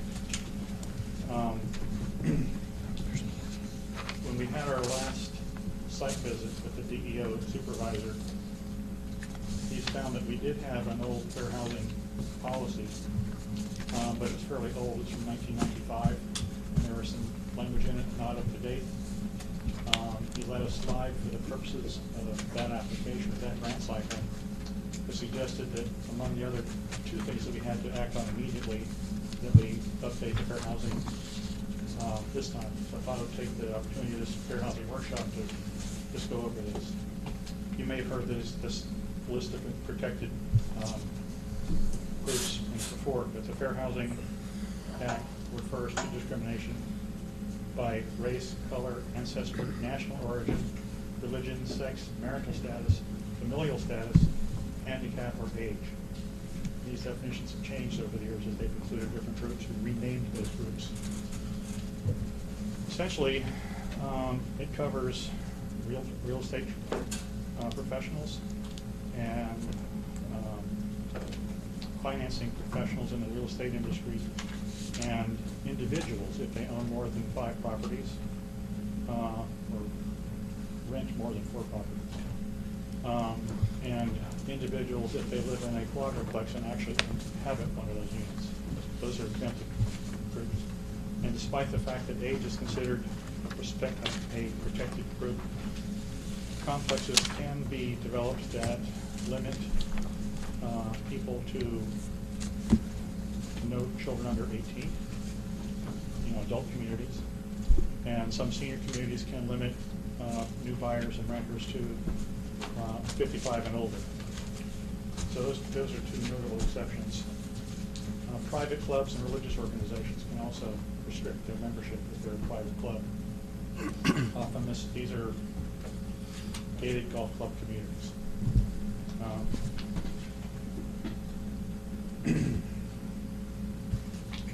And those are the major protected classes. There's a lot of definitions in here that are not in the prior resolution, probably prior policy. And it appoints the city administrator as the person who would appoint a fair housing coordinator. The fair housing coordinator is Mike LaCour, who's been to the last CDBG workshop with me, which is one of the required things he has to do. And if there is a housing complaint, he would be the person who lodged it, did the interview, filled out a form, and if there were anything to report, we'll report to you once a year. So far, you haven't had any complaints. So, in a future quarter, when I have to do a fair housing workshop, I will present this to the local realtors and finance officials if they show up. We usually invite them and talk to the 2 or 3 people who come. That being said, I need it in the public record that the 5 commissioners are in attendance. So, that said, I think we're through with the workshop unless you've been here a long time. Unless you want any more, if you have any questions about this policy, I'd be happy to dig into it with you. Good. Pretty good? Good, thank you, Bruce. All right. Thank Appreciate you. it, Bruce. See you in 2 weeks. Thank you. Mayor, if it's the wish of the board, we do need to adopt that policy so we can submit the application. All right. So moved. Got a motion from Commissioner Lowry? Second? Second from Commissioner Langston. Any further discussion? All in favor say aye. Aye. Motion carries 5-0. Thank you very much. Thank you. Our Mayor, the next item we have is a reference to the DR4. This is your tax from the industrial worksheet that comes down from the property appraisal side. This is where you begin the budget process for your millage. Your current millage here in the city of Fort St. Joe is 3.5914 mils, which is current millage is in that way for at least 10 years. Normally what we do to start the budget process is, in the past years, we said, okay, we're going to send it back 1 mil higher, and we've always came back down as what we've done in the past. And the rule of thumb is you can always come down on your millage, but from this point forward, you can't go up. So whatever you send back to the property appraiser's office, you don't want to go beyond that. So, with that being said, the last 6, 7, 8 years, we've sent it back at 4.5914, 1 mil higher to start the budget process we've done in the past. We do have some good signs. The taxable values have gone up in town. Last year versus this year, we're looking at roughly $100,000 increase in the total amount of tax that we've collected. The taxable values kind of put in perspective. Last year's final gross taxable value was $284,134,826. This year, your current year gross is $308 million. So you can see the increase in what you're seeing in the overall value of town, which is healthy, and it is giving you more money in your general fund. And we've also seen an increase for the first time in the expanded boundaries that covers Northport St. Joe. They're actually back ahead of the base year. Your base year value in the expanded boundaries was, base year was $26,185,000. This year, you're $27 million. So it finally is above what that base year is. What that means is you'll actually see money coming back into that fund for the expanded boundaries. Good sign. The recommendation will be from staff to turn it in $1 million higher, than we can always work through. Jim, what if any steps can we take to let the public know that when they receive their notice in the mail that this is not the new current tax rate? I know that in the past we've had issues with that. As soon as we approve this and it goes to the tax office, don't they send you a trim notice? It does talk about what is called a proposed tax. Is Tim still here, Tim Croft? Nope. Yeah, Can you contact the Star and let them know that this is not final? In order to adopt your taxes and your budget on, you have to have a big ad in the newspaper, you have to have 2 public hearings. Right now, we're waiting to find out when the county's dates are, because we get last pick. We know what the school board's dates are, and I think the county's gonna make that decision on the 23rd, so as soon as we hear those dates, there will be 2 public hearings for the city on those. If I get any phone calls, Jim, I'm giving them your cell. All right. It simply says it on the trim notice, but it's just us, it's scary, I mean. You are correct. So with that, we need a motion as to what you want to turn back in as your proposed millage back to the property appraiser's office, just to get the process started. But yes, it will be on the trim notice. Is everybody fine with $1 million higher? Yes. Everybody? Yep. Yes. I'll need a motion. So moved. By motion by Commissioner Ashbrook. No, second. Second by Commissioner Locke. Any further discussion? And this is just going out as a proposal, it's not the final tax rate. We'll work back. All right. All in favor, say aye. Aye. Motion carries 5-0. The next item we have is a reference to a request from the Audubon Society of Florida. They requested to put a sign down at Frank Park in reference to being courteous to birds and protecting the native species in the Bay Area. There's no funding involved from the city. They specifically want to use property down the city. So if y'all okay with another sign in the park, we'll put a sign. I've got a question about that, Jim. Do we have any other private organizations that we allow to put signage at that boat ramp? I'm just worried about the can of worms, you know? We do have lots of signs in Frank Park. That are private? Think of the ones we have that are currently down there. I don't think any are private. That's what I'm saying. I mean, I understand if there's no smoking because of the health department. That's not private in my mind, so. There's FWC, Coast Guard, the life jacket program, and I don't know if there's another non-for-profit that has one in there, but it's definitely your park. You have the right, that's why we brought it to you today. You have the right whether to allow something. Guys, I'm scared. I'm kind of I'm scared. I mean, we let one do it, what's gonna stop us letting another one do it? Yeah, that's where I'm at. I mean, then you got the CCA, you got Turtle, you got all these people that are gonna want to talk about the bay at the boat ramp. We'll take no action, the rest of the board. Yes, sir. If y'all decide to look at it later time, the next thing is, we did receive a letter from the city of Appalachian Hole in reference to utilities. I think we were discussing some number of years back. Just trying to see if there's any interest from the board further the talks, or what kind of action you would like to take. I think we ought to talk to them. I'm excited about it, Mr. Mayor. I think, you know, what this letter basically says is they want us to partner with them for Triumph funds to have a connection of utilities between Apalachicola and St. Joe. Whether we further that with an agreement to sell them utilities it doesn't matter. If Apalachicola's water source or sewer source goes out due to a storm, we should be able to help them out and vice versa. So I think if Triumph's going to give us the money to do it, it's a great application, in my opinion. I'd say, Keith, let's talk. Tell them we're cautiously interested. Yeah, I don't see much support or logic in running the water if they're not gonna buy the water from us. We're not gonna get something out of it. We're getting it for free was the only, that was kind of my thought. Yeah, who's gonna maintain it and all those things?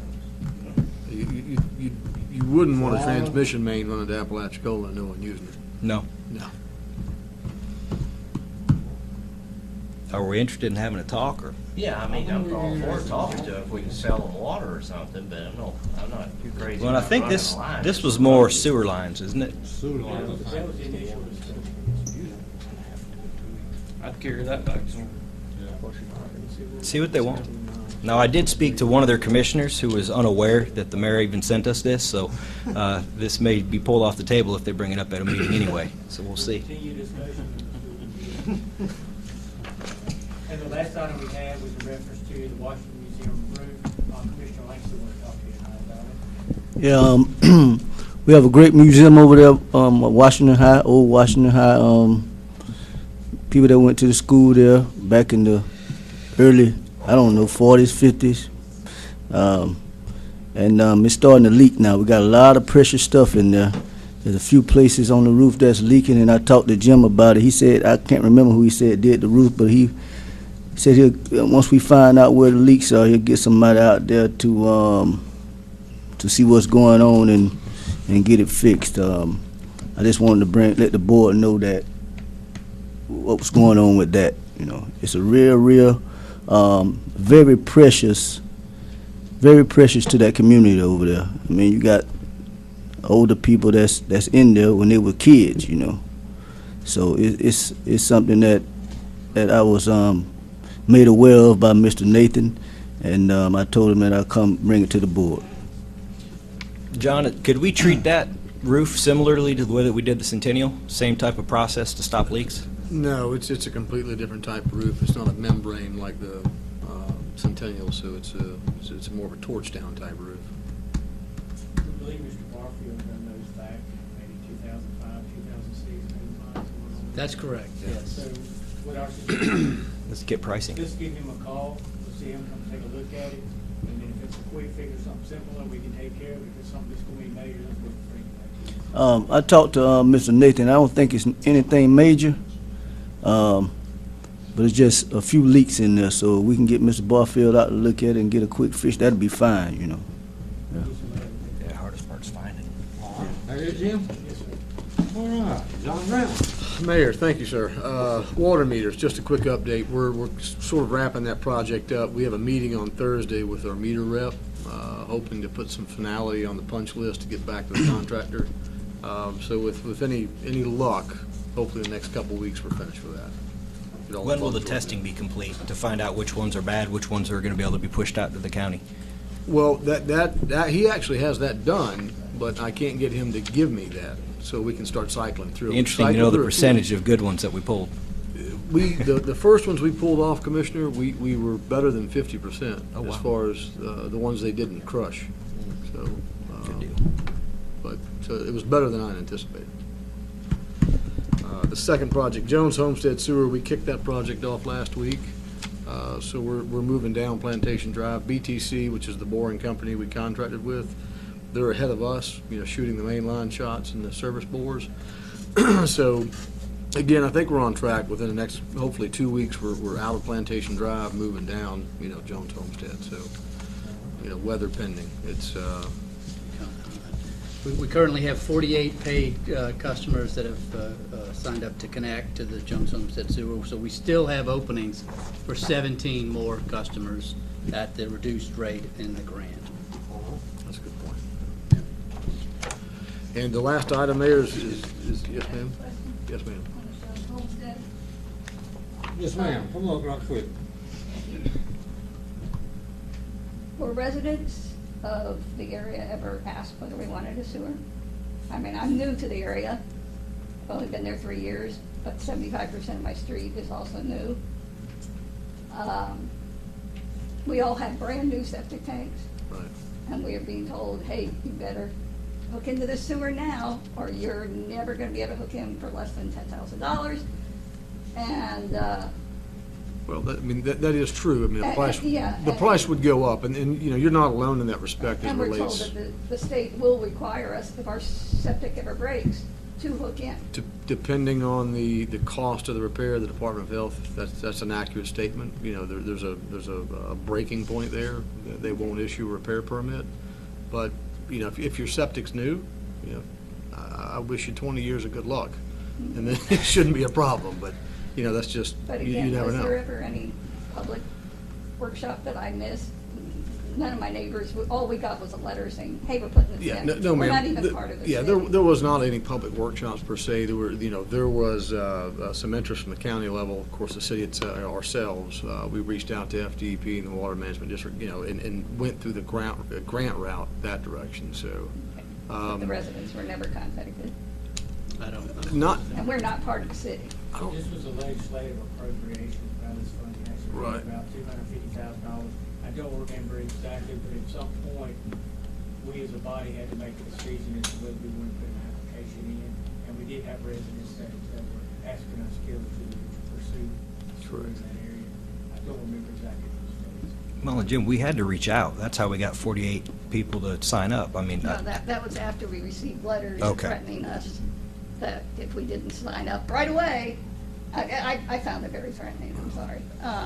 If we didn't sign up right away, it was gonna cost us thousands in the future. And that's why people signed up. All of my neighbors that did sign up, I did not obviously, felt that way. So, you know, we were talking today, I watched all that went on before about listening to residents. The residents were never even told about this until we received the letter. And, you know, I don't think that's real Does the price cool. go up later because the grant goes away? that's correct, sir. Yeah. But most of us want to be able to repair our septic in the future. Right. And that's what we're losing with this. Yeah, and it's no different than the projects the city did in White City, Highland View, the beaches, you know, the same thing. We've got, you know, more customers that, you know, aren't on the sanitary sewer, they're still on septic, so, you know, the Jones Homestead wasn't alone from that respect. And it's just 75% of the houses are new, and we just Understand. don't like being forced into septic. well, and moving system. forward, the DEP is only getting stricter on septic. I mean, they're slowly but surely squeezing them out. Yeah. Every year in that legislature, they're always talking about how to make it a little more difficult to keep a septic tank, especially in coastal communities. It's a bad situation, but the grant was there. The DEP saw an opportunity to get more people onto sewer, and we jumped at it. But I wish the residents had been, at least had one little meeting about it. Ma'am, would you please write your name on there for me so I can have the record?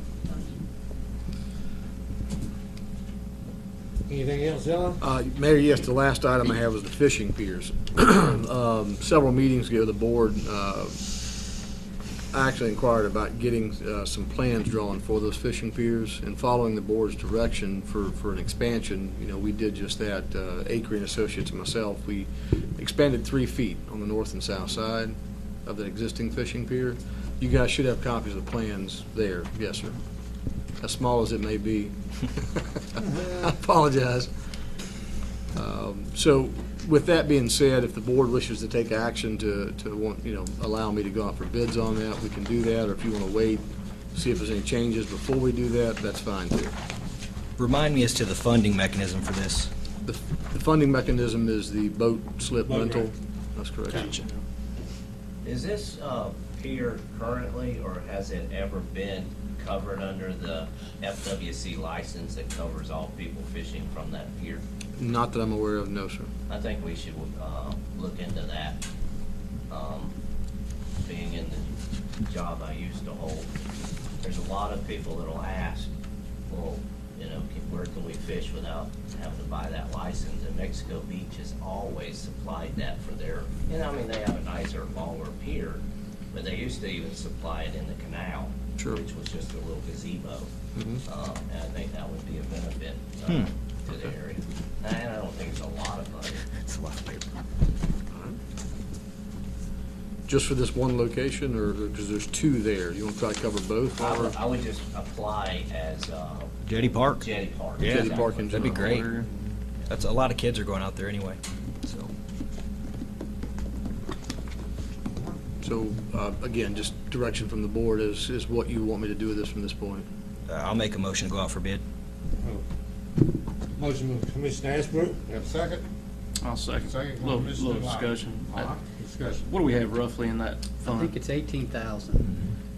Okay. That fund. Yeah, let's go ahead and go out for bid and See what we'll it's see gonna where it be. comes in at, and we might. Can see I what ask the board a numbers- question about an alternative, just for a price comparison versus traditional pressure-treated lumber on the top decking? Can I get an alternate for like the Trex board or the marine grade? I know it's going to be a little more Yeah. expensive, but Let's it's look a at it. nicer product at the end of the day. so- Can you price it both ways? Absolutely, it'd be an alternative, yes, sir. And the board will have both numbers and choose what you want to do. All right, we have a motion and a second. All in favor say aye. Aye. Carried. All right. Thank you, sir. So, All right, Larry? Mr. Mayor, I don't have anything for the board unless the board has questions. Thank you. I want to jump back to John. John, are we flushing now? Where are we at with the flushing? we finished that up. Finished it up, all of it? Well, we finished the second phase up this year, Okay. so yes, Still got a little we're bit. finished for the year. Oh, okay. Won't be no more than next year. Correct. Okay. All right. One thing I had too, might be Larry, I know we're helping out Lighthouse Utilities currently. Yeah. I know I'm personally experiencing some low water pressure that I've never experienced before.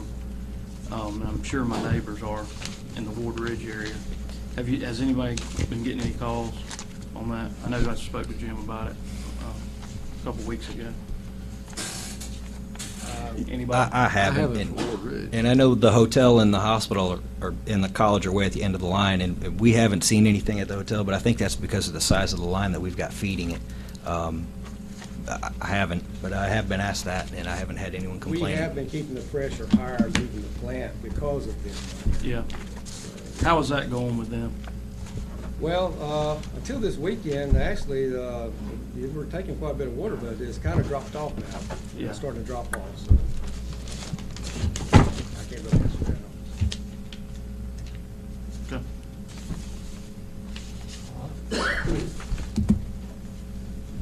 Who was you, Kevin? Let's give our finance man. So right now the pond's about 3 foot of freeboard, so that's, if we sprayed right now, we'd get a few more inches. So we're postponing any discharge. We'll postpone as much of the summer as we can, as long as we can, that kind of stuff. Disruptors are, in, they're all working, the new disruptor's doing its thing, so we're happy with that. There's nothing as far, when you look at the pond, you remember years ago, we had the big brown mats that were out there.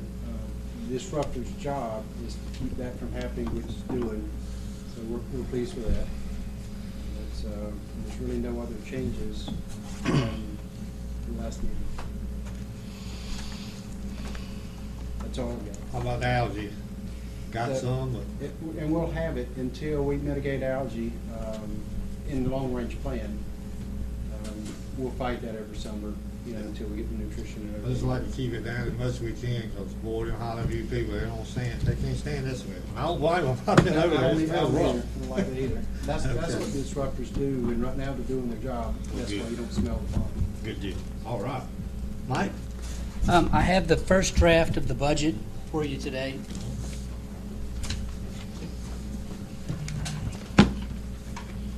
Thank you.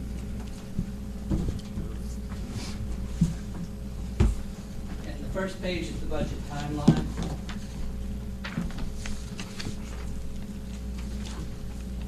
And you can see that we have tentatively scheduled 4 public workshops on every Tuesday in August. And as Jim mentioned before, we have the 2 public hearings on the budget, and they're tentative because we don't have the dates for the other government bodies yet.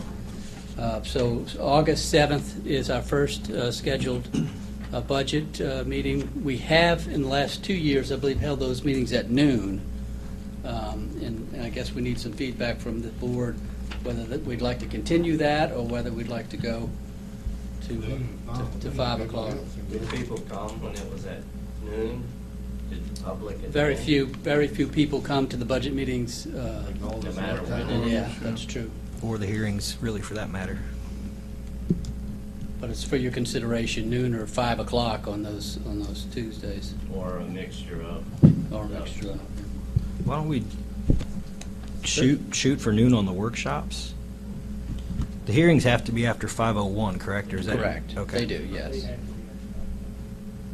I'm fine with that. Okay. And again, this is the first draft. There'll be many revisions as we go through it. If you see anything, please contact us. And again, this isn't anything set in stone. We're just starting the process, and we need your input. And if anyone in the community would like a copy of it, I only have one extra, but certainly you can give me your name and contact information. I'd be happy to send a copy of the budget to anybody in the community. And that's all I had for tonight. Any questions for Mike? All right, thank you, sir. City engineer. Mr. Mayor, we've already discussed the road paving. That was the only update I had for you, unless there were questions. Anything? Clay? No, sir. Thank you, sir. Police department. Don't have anything? All right. Ms. City Clerk? That's right, I don't have anything. All right. Citizens to be heard. Anyone in the audience wish to be heard? Come on up.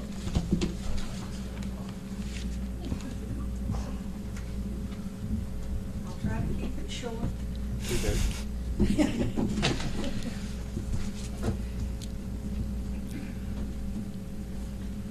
We just started the 4th hour.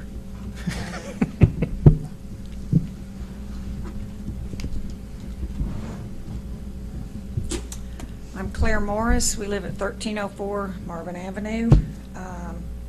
First of all, I want to thank Commissioner Hoffman for the motion to table and send this back. Thank you, commissioners, for voting for it. I know everybody wants to get home, kick back, and relax. It's our homes that we're fighting for. We want the kids to have the best that we can afford. But you've got to think of the seniors also. Most of the people that are living around that park are seniors. We have worked all our life saving up for these homes. It's not just, oh, there's going to be a ball game there. You are destroying the park that we have. And I know y'all are tired of it. I know you're tired of it. You've been out in the park. We've met you. You know, you ought to come out and talk to some of the people. Come stand out there and see exactly what it is you're doing to these people. Because on paper it looks, oh, it just comes out this far. No, that's somebody's backyard, and that puts a concession stand in somebody's backyard. It puts lights in somebody's backyard. It ruins our privacy. If you think you're tired of talking about this and worrying about it, we live it. This has consumed our lives and everybody that lives there since we found out about this 6 months ago. We wake up in the morning thinking about it. We go to bed thinking about it. We wake up in the middle of the night worrying about it. We talk to our neighbors, that's what we're talking about. We talk to family, that's what it is. This is really damaging to our properties and to our peace of mind. And it's not just, well, we got to think of the kids. We want the kids to have good fields. We want them updated. We want to bring in tourists. But you are destroying our peace and quiet, and it just doesn't seem to be that important. And Mr. Mayor, you just wanted to send it on. We have been shut out of this from the very beginning, and we've had one workshop on it in a year. And this is near and dear to us, and we are not giving up. We are working with our neighbors. We're going to fight for this. These are our homes we're fighting for. These are our homes we're fighting for, our property values. And we're not going away, and we will not be quiet. We will not be silenced with this. And you need to understand how important this is to us. This is not just, well, my kid needs a better field to play on, they need a different place. These are homes. I would never, I was in baseball, I was a team mom, I supported the teams. I would have never, ever asked that for my child to have a bigger and better field to do something like this to neighbors. I don't care where they would be. If they were doing it to Mr. Newman's house on 98 with his view, I would still be against it because it's a wrong thing to do. What you're doing to us is wrong, and we are not going to go quietly. Thank you, ma'am. Anyone else?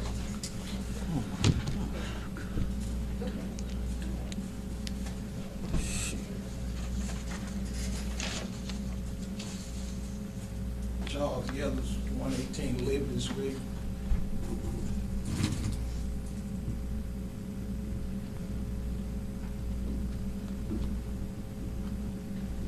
Been sitting back there a while and I heard a lot of different things.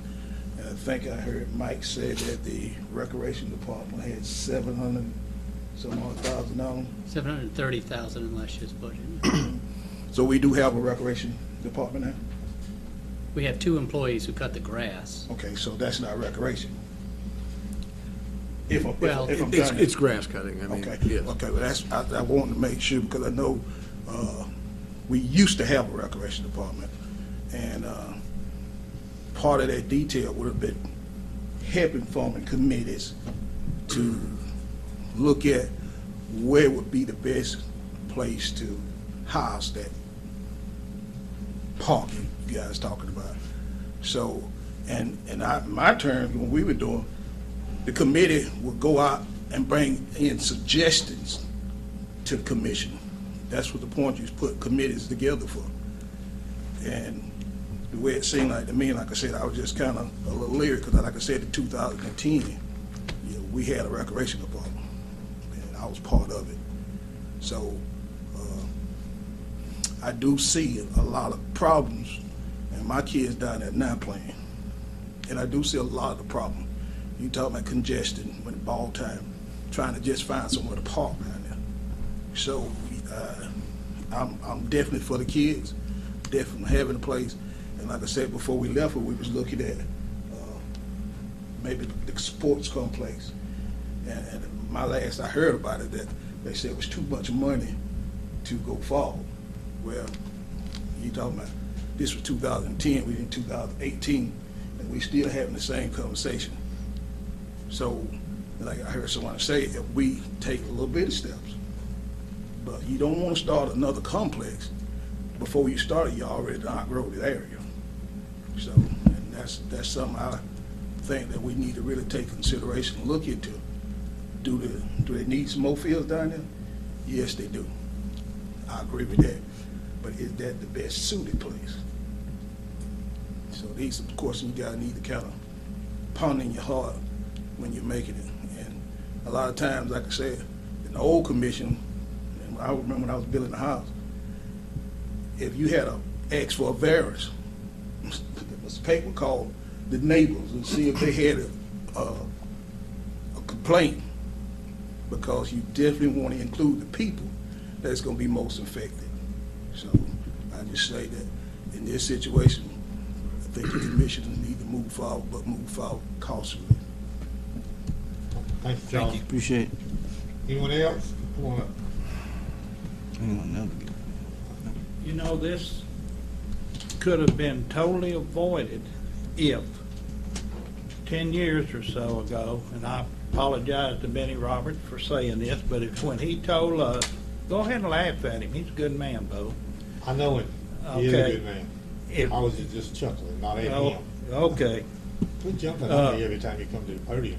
Pardon me? I said, quit jumping on me every time you come to the podium. That's all you're going to do is put me down. I'm not joking. I'm not jumping on you. I just Well, it asked you sounds not like to it. laugh Sounds about like Benny it, sir. Roberts. That's all right. Just go ahead and talk. Okay. I've been up there 3 times today. Yeah, okay, but if 10 years ago, if we would have took the money and went out there and started on that Field of Dreams and let the kids keep playing ball where they're at,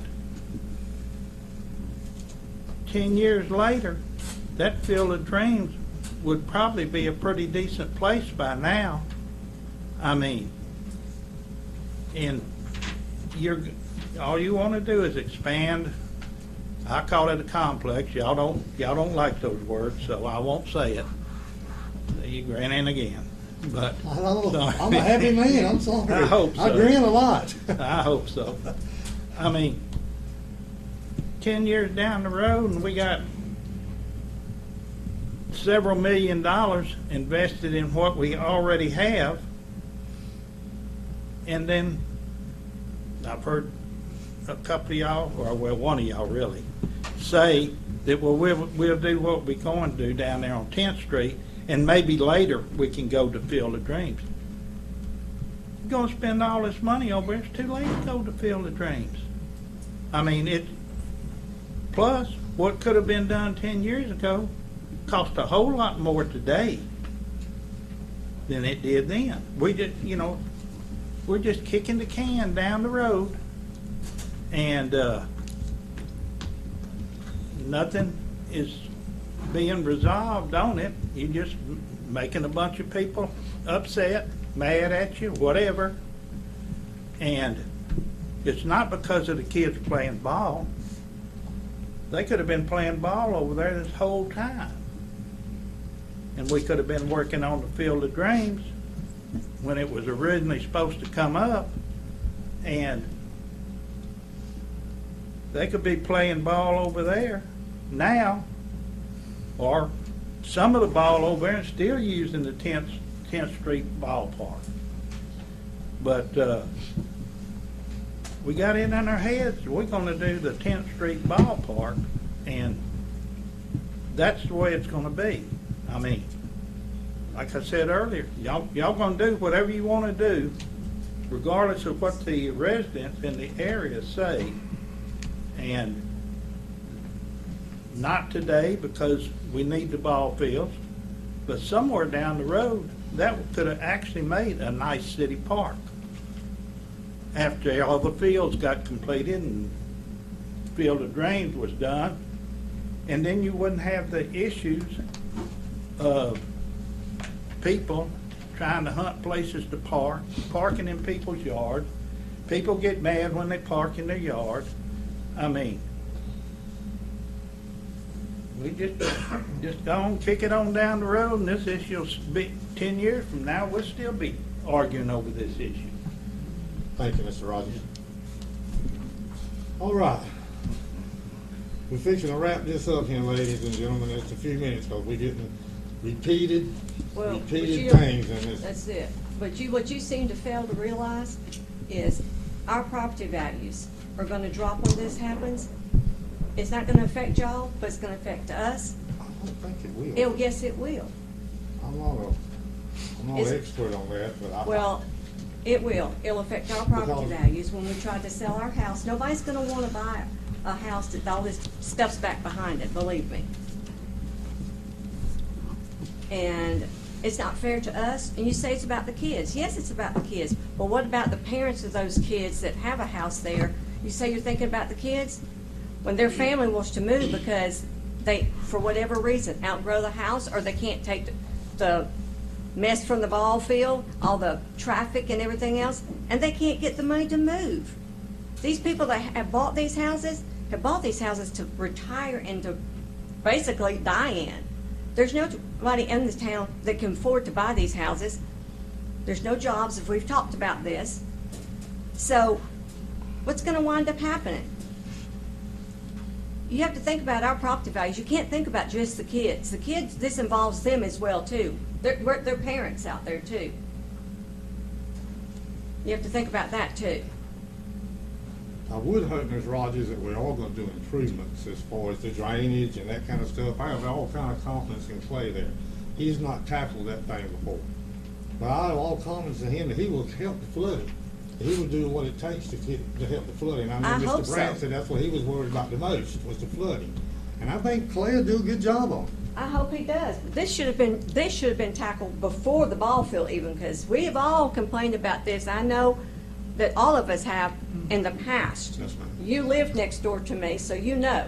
This has been a thing from the past, and now all of a sudden, oh, y'all want to fix it because of the ball field.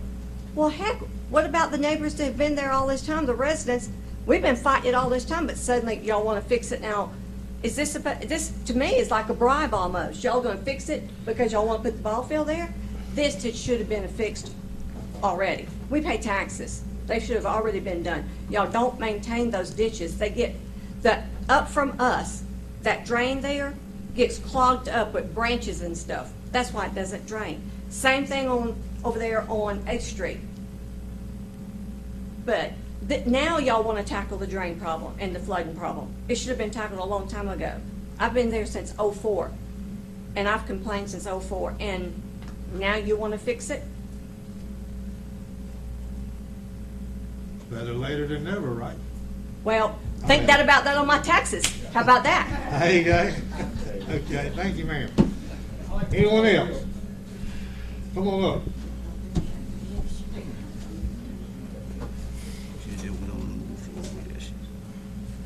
First of all, you seem to think the Field of Dreams is dead because you don't have the money. It seemed like they were trying to do a big fancy project, like they tried to do at Pier Park, and they had to scale back. They had many millions of dollars over their budget, what they wanted to do. And here, after this 6 million, whatever it was back then, gonna cost it, they just shoveled it. Didn't even try. They could have done a lot of things out there.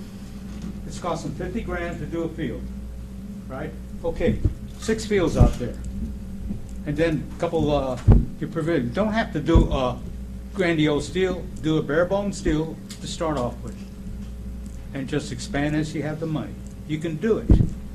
Keep the fields you got right there. In fact, when I moved in there weren't any girls' softball fields on my side of 10th Street. There weren't any. My girls didn't play softball. It was only boys back then. There was no girls' softball back then. And they added then, they put them in there where they didn't belong and didn't have the room, but they squeezed them in there. They took the easy way out. That's all it was. I've heard people say, well, you built on the back of a piece of city property that was a golf course. It was that par 3 deal there. Yeah, that's a low impact deal that was going to be. Now you're trying to put in something that's going to be impact everybody there. Manny Roberts, that was his baby out there for a long time, and he took care of it. And he promised a lot of people that these people moving in, there'd be a Field of Dreams. And you just, I think you squandered the deal on that many, many years ago. Of course, you all weren't there back then. It's, you're past commissioners, but you all paid a price down the road here, not doing it. Another option you have, what, you're gonna be scraping these fields clean anyway. Why don't you put 3 girl ball fields where the boys are, and then put the boys' fields somewhere else? That's an idea. Yes, ma'am.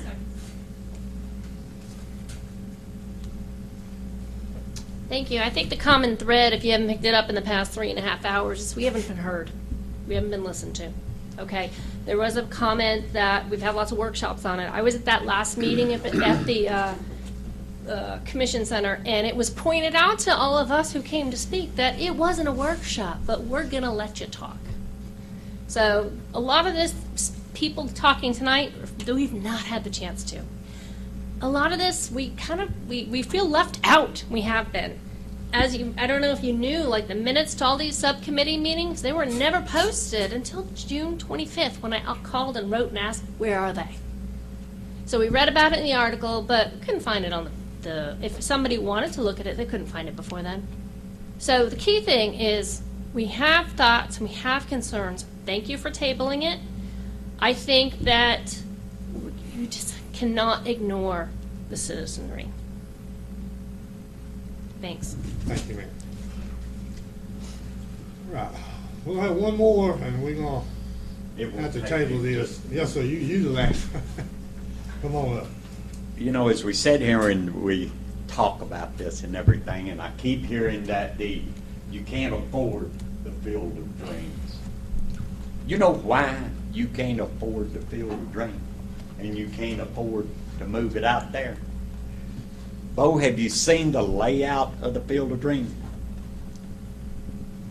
Have any of you seen the layout of the Field of Dreams? I don't think none of it was on the commission. Now, see, that's negligence. Huh? You can sit there and say that you can't afford it because it's $6 million, but you don't know enough about it to even know why it costs $6 million. Let's try 5 lakes, walking path, 9 fields, football field, soccer field. You know, that'll eat up $6 million, won't it? Quick. Why don't you use a little logic and common sense? You can't go over there and put 6 fields in there and have 3 for the guys and 3 for the girls and then fix this. It's just hard for me to believe that you've never seen the Field of Dreams. I can understand Mr. Hoffman. Rex Mazet is the one that set it up.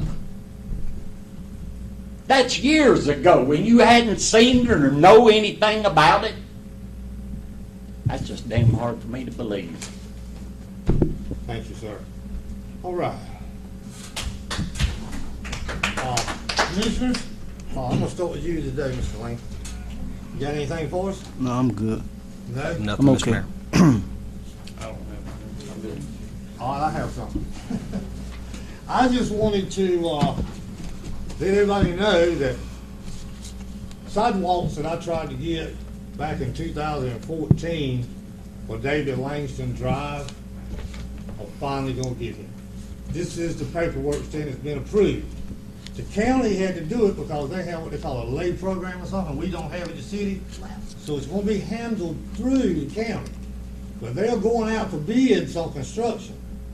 So those sidewalks are gonna be built, just like I told you they would. I can't help it how long stuff takes. I've been fighting this forever. And I finally had to call the girl myself to find out this information. Well, nobody else would find it out when I asked for it. So I went and got it. But anyway, to everybody that's involved with the north side, you will have sidewalks to walk on before too long. I just want to let you know. I think that's about all I got. So, Motion to adjourn? Thank y'all for being here, and we'll adjourn. Jesus. Oh, my knees are about to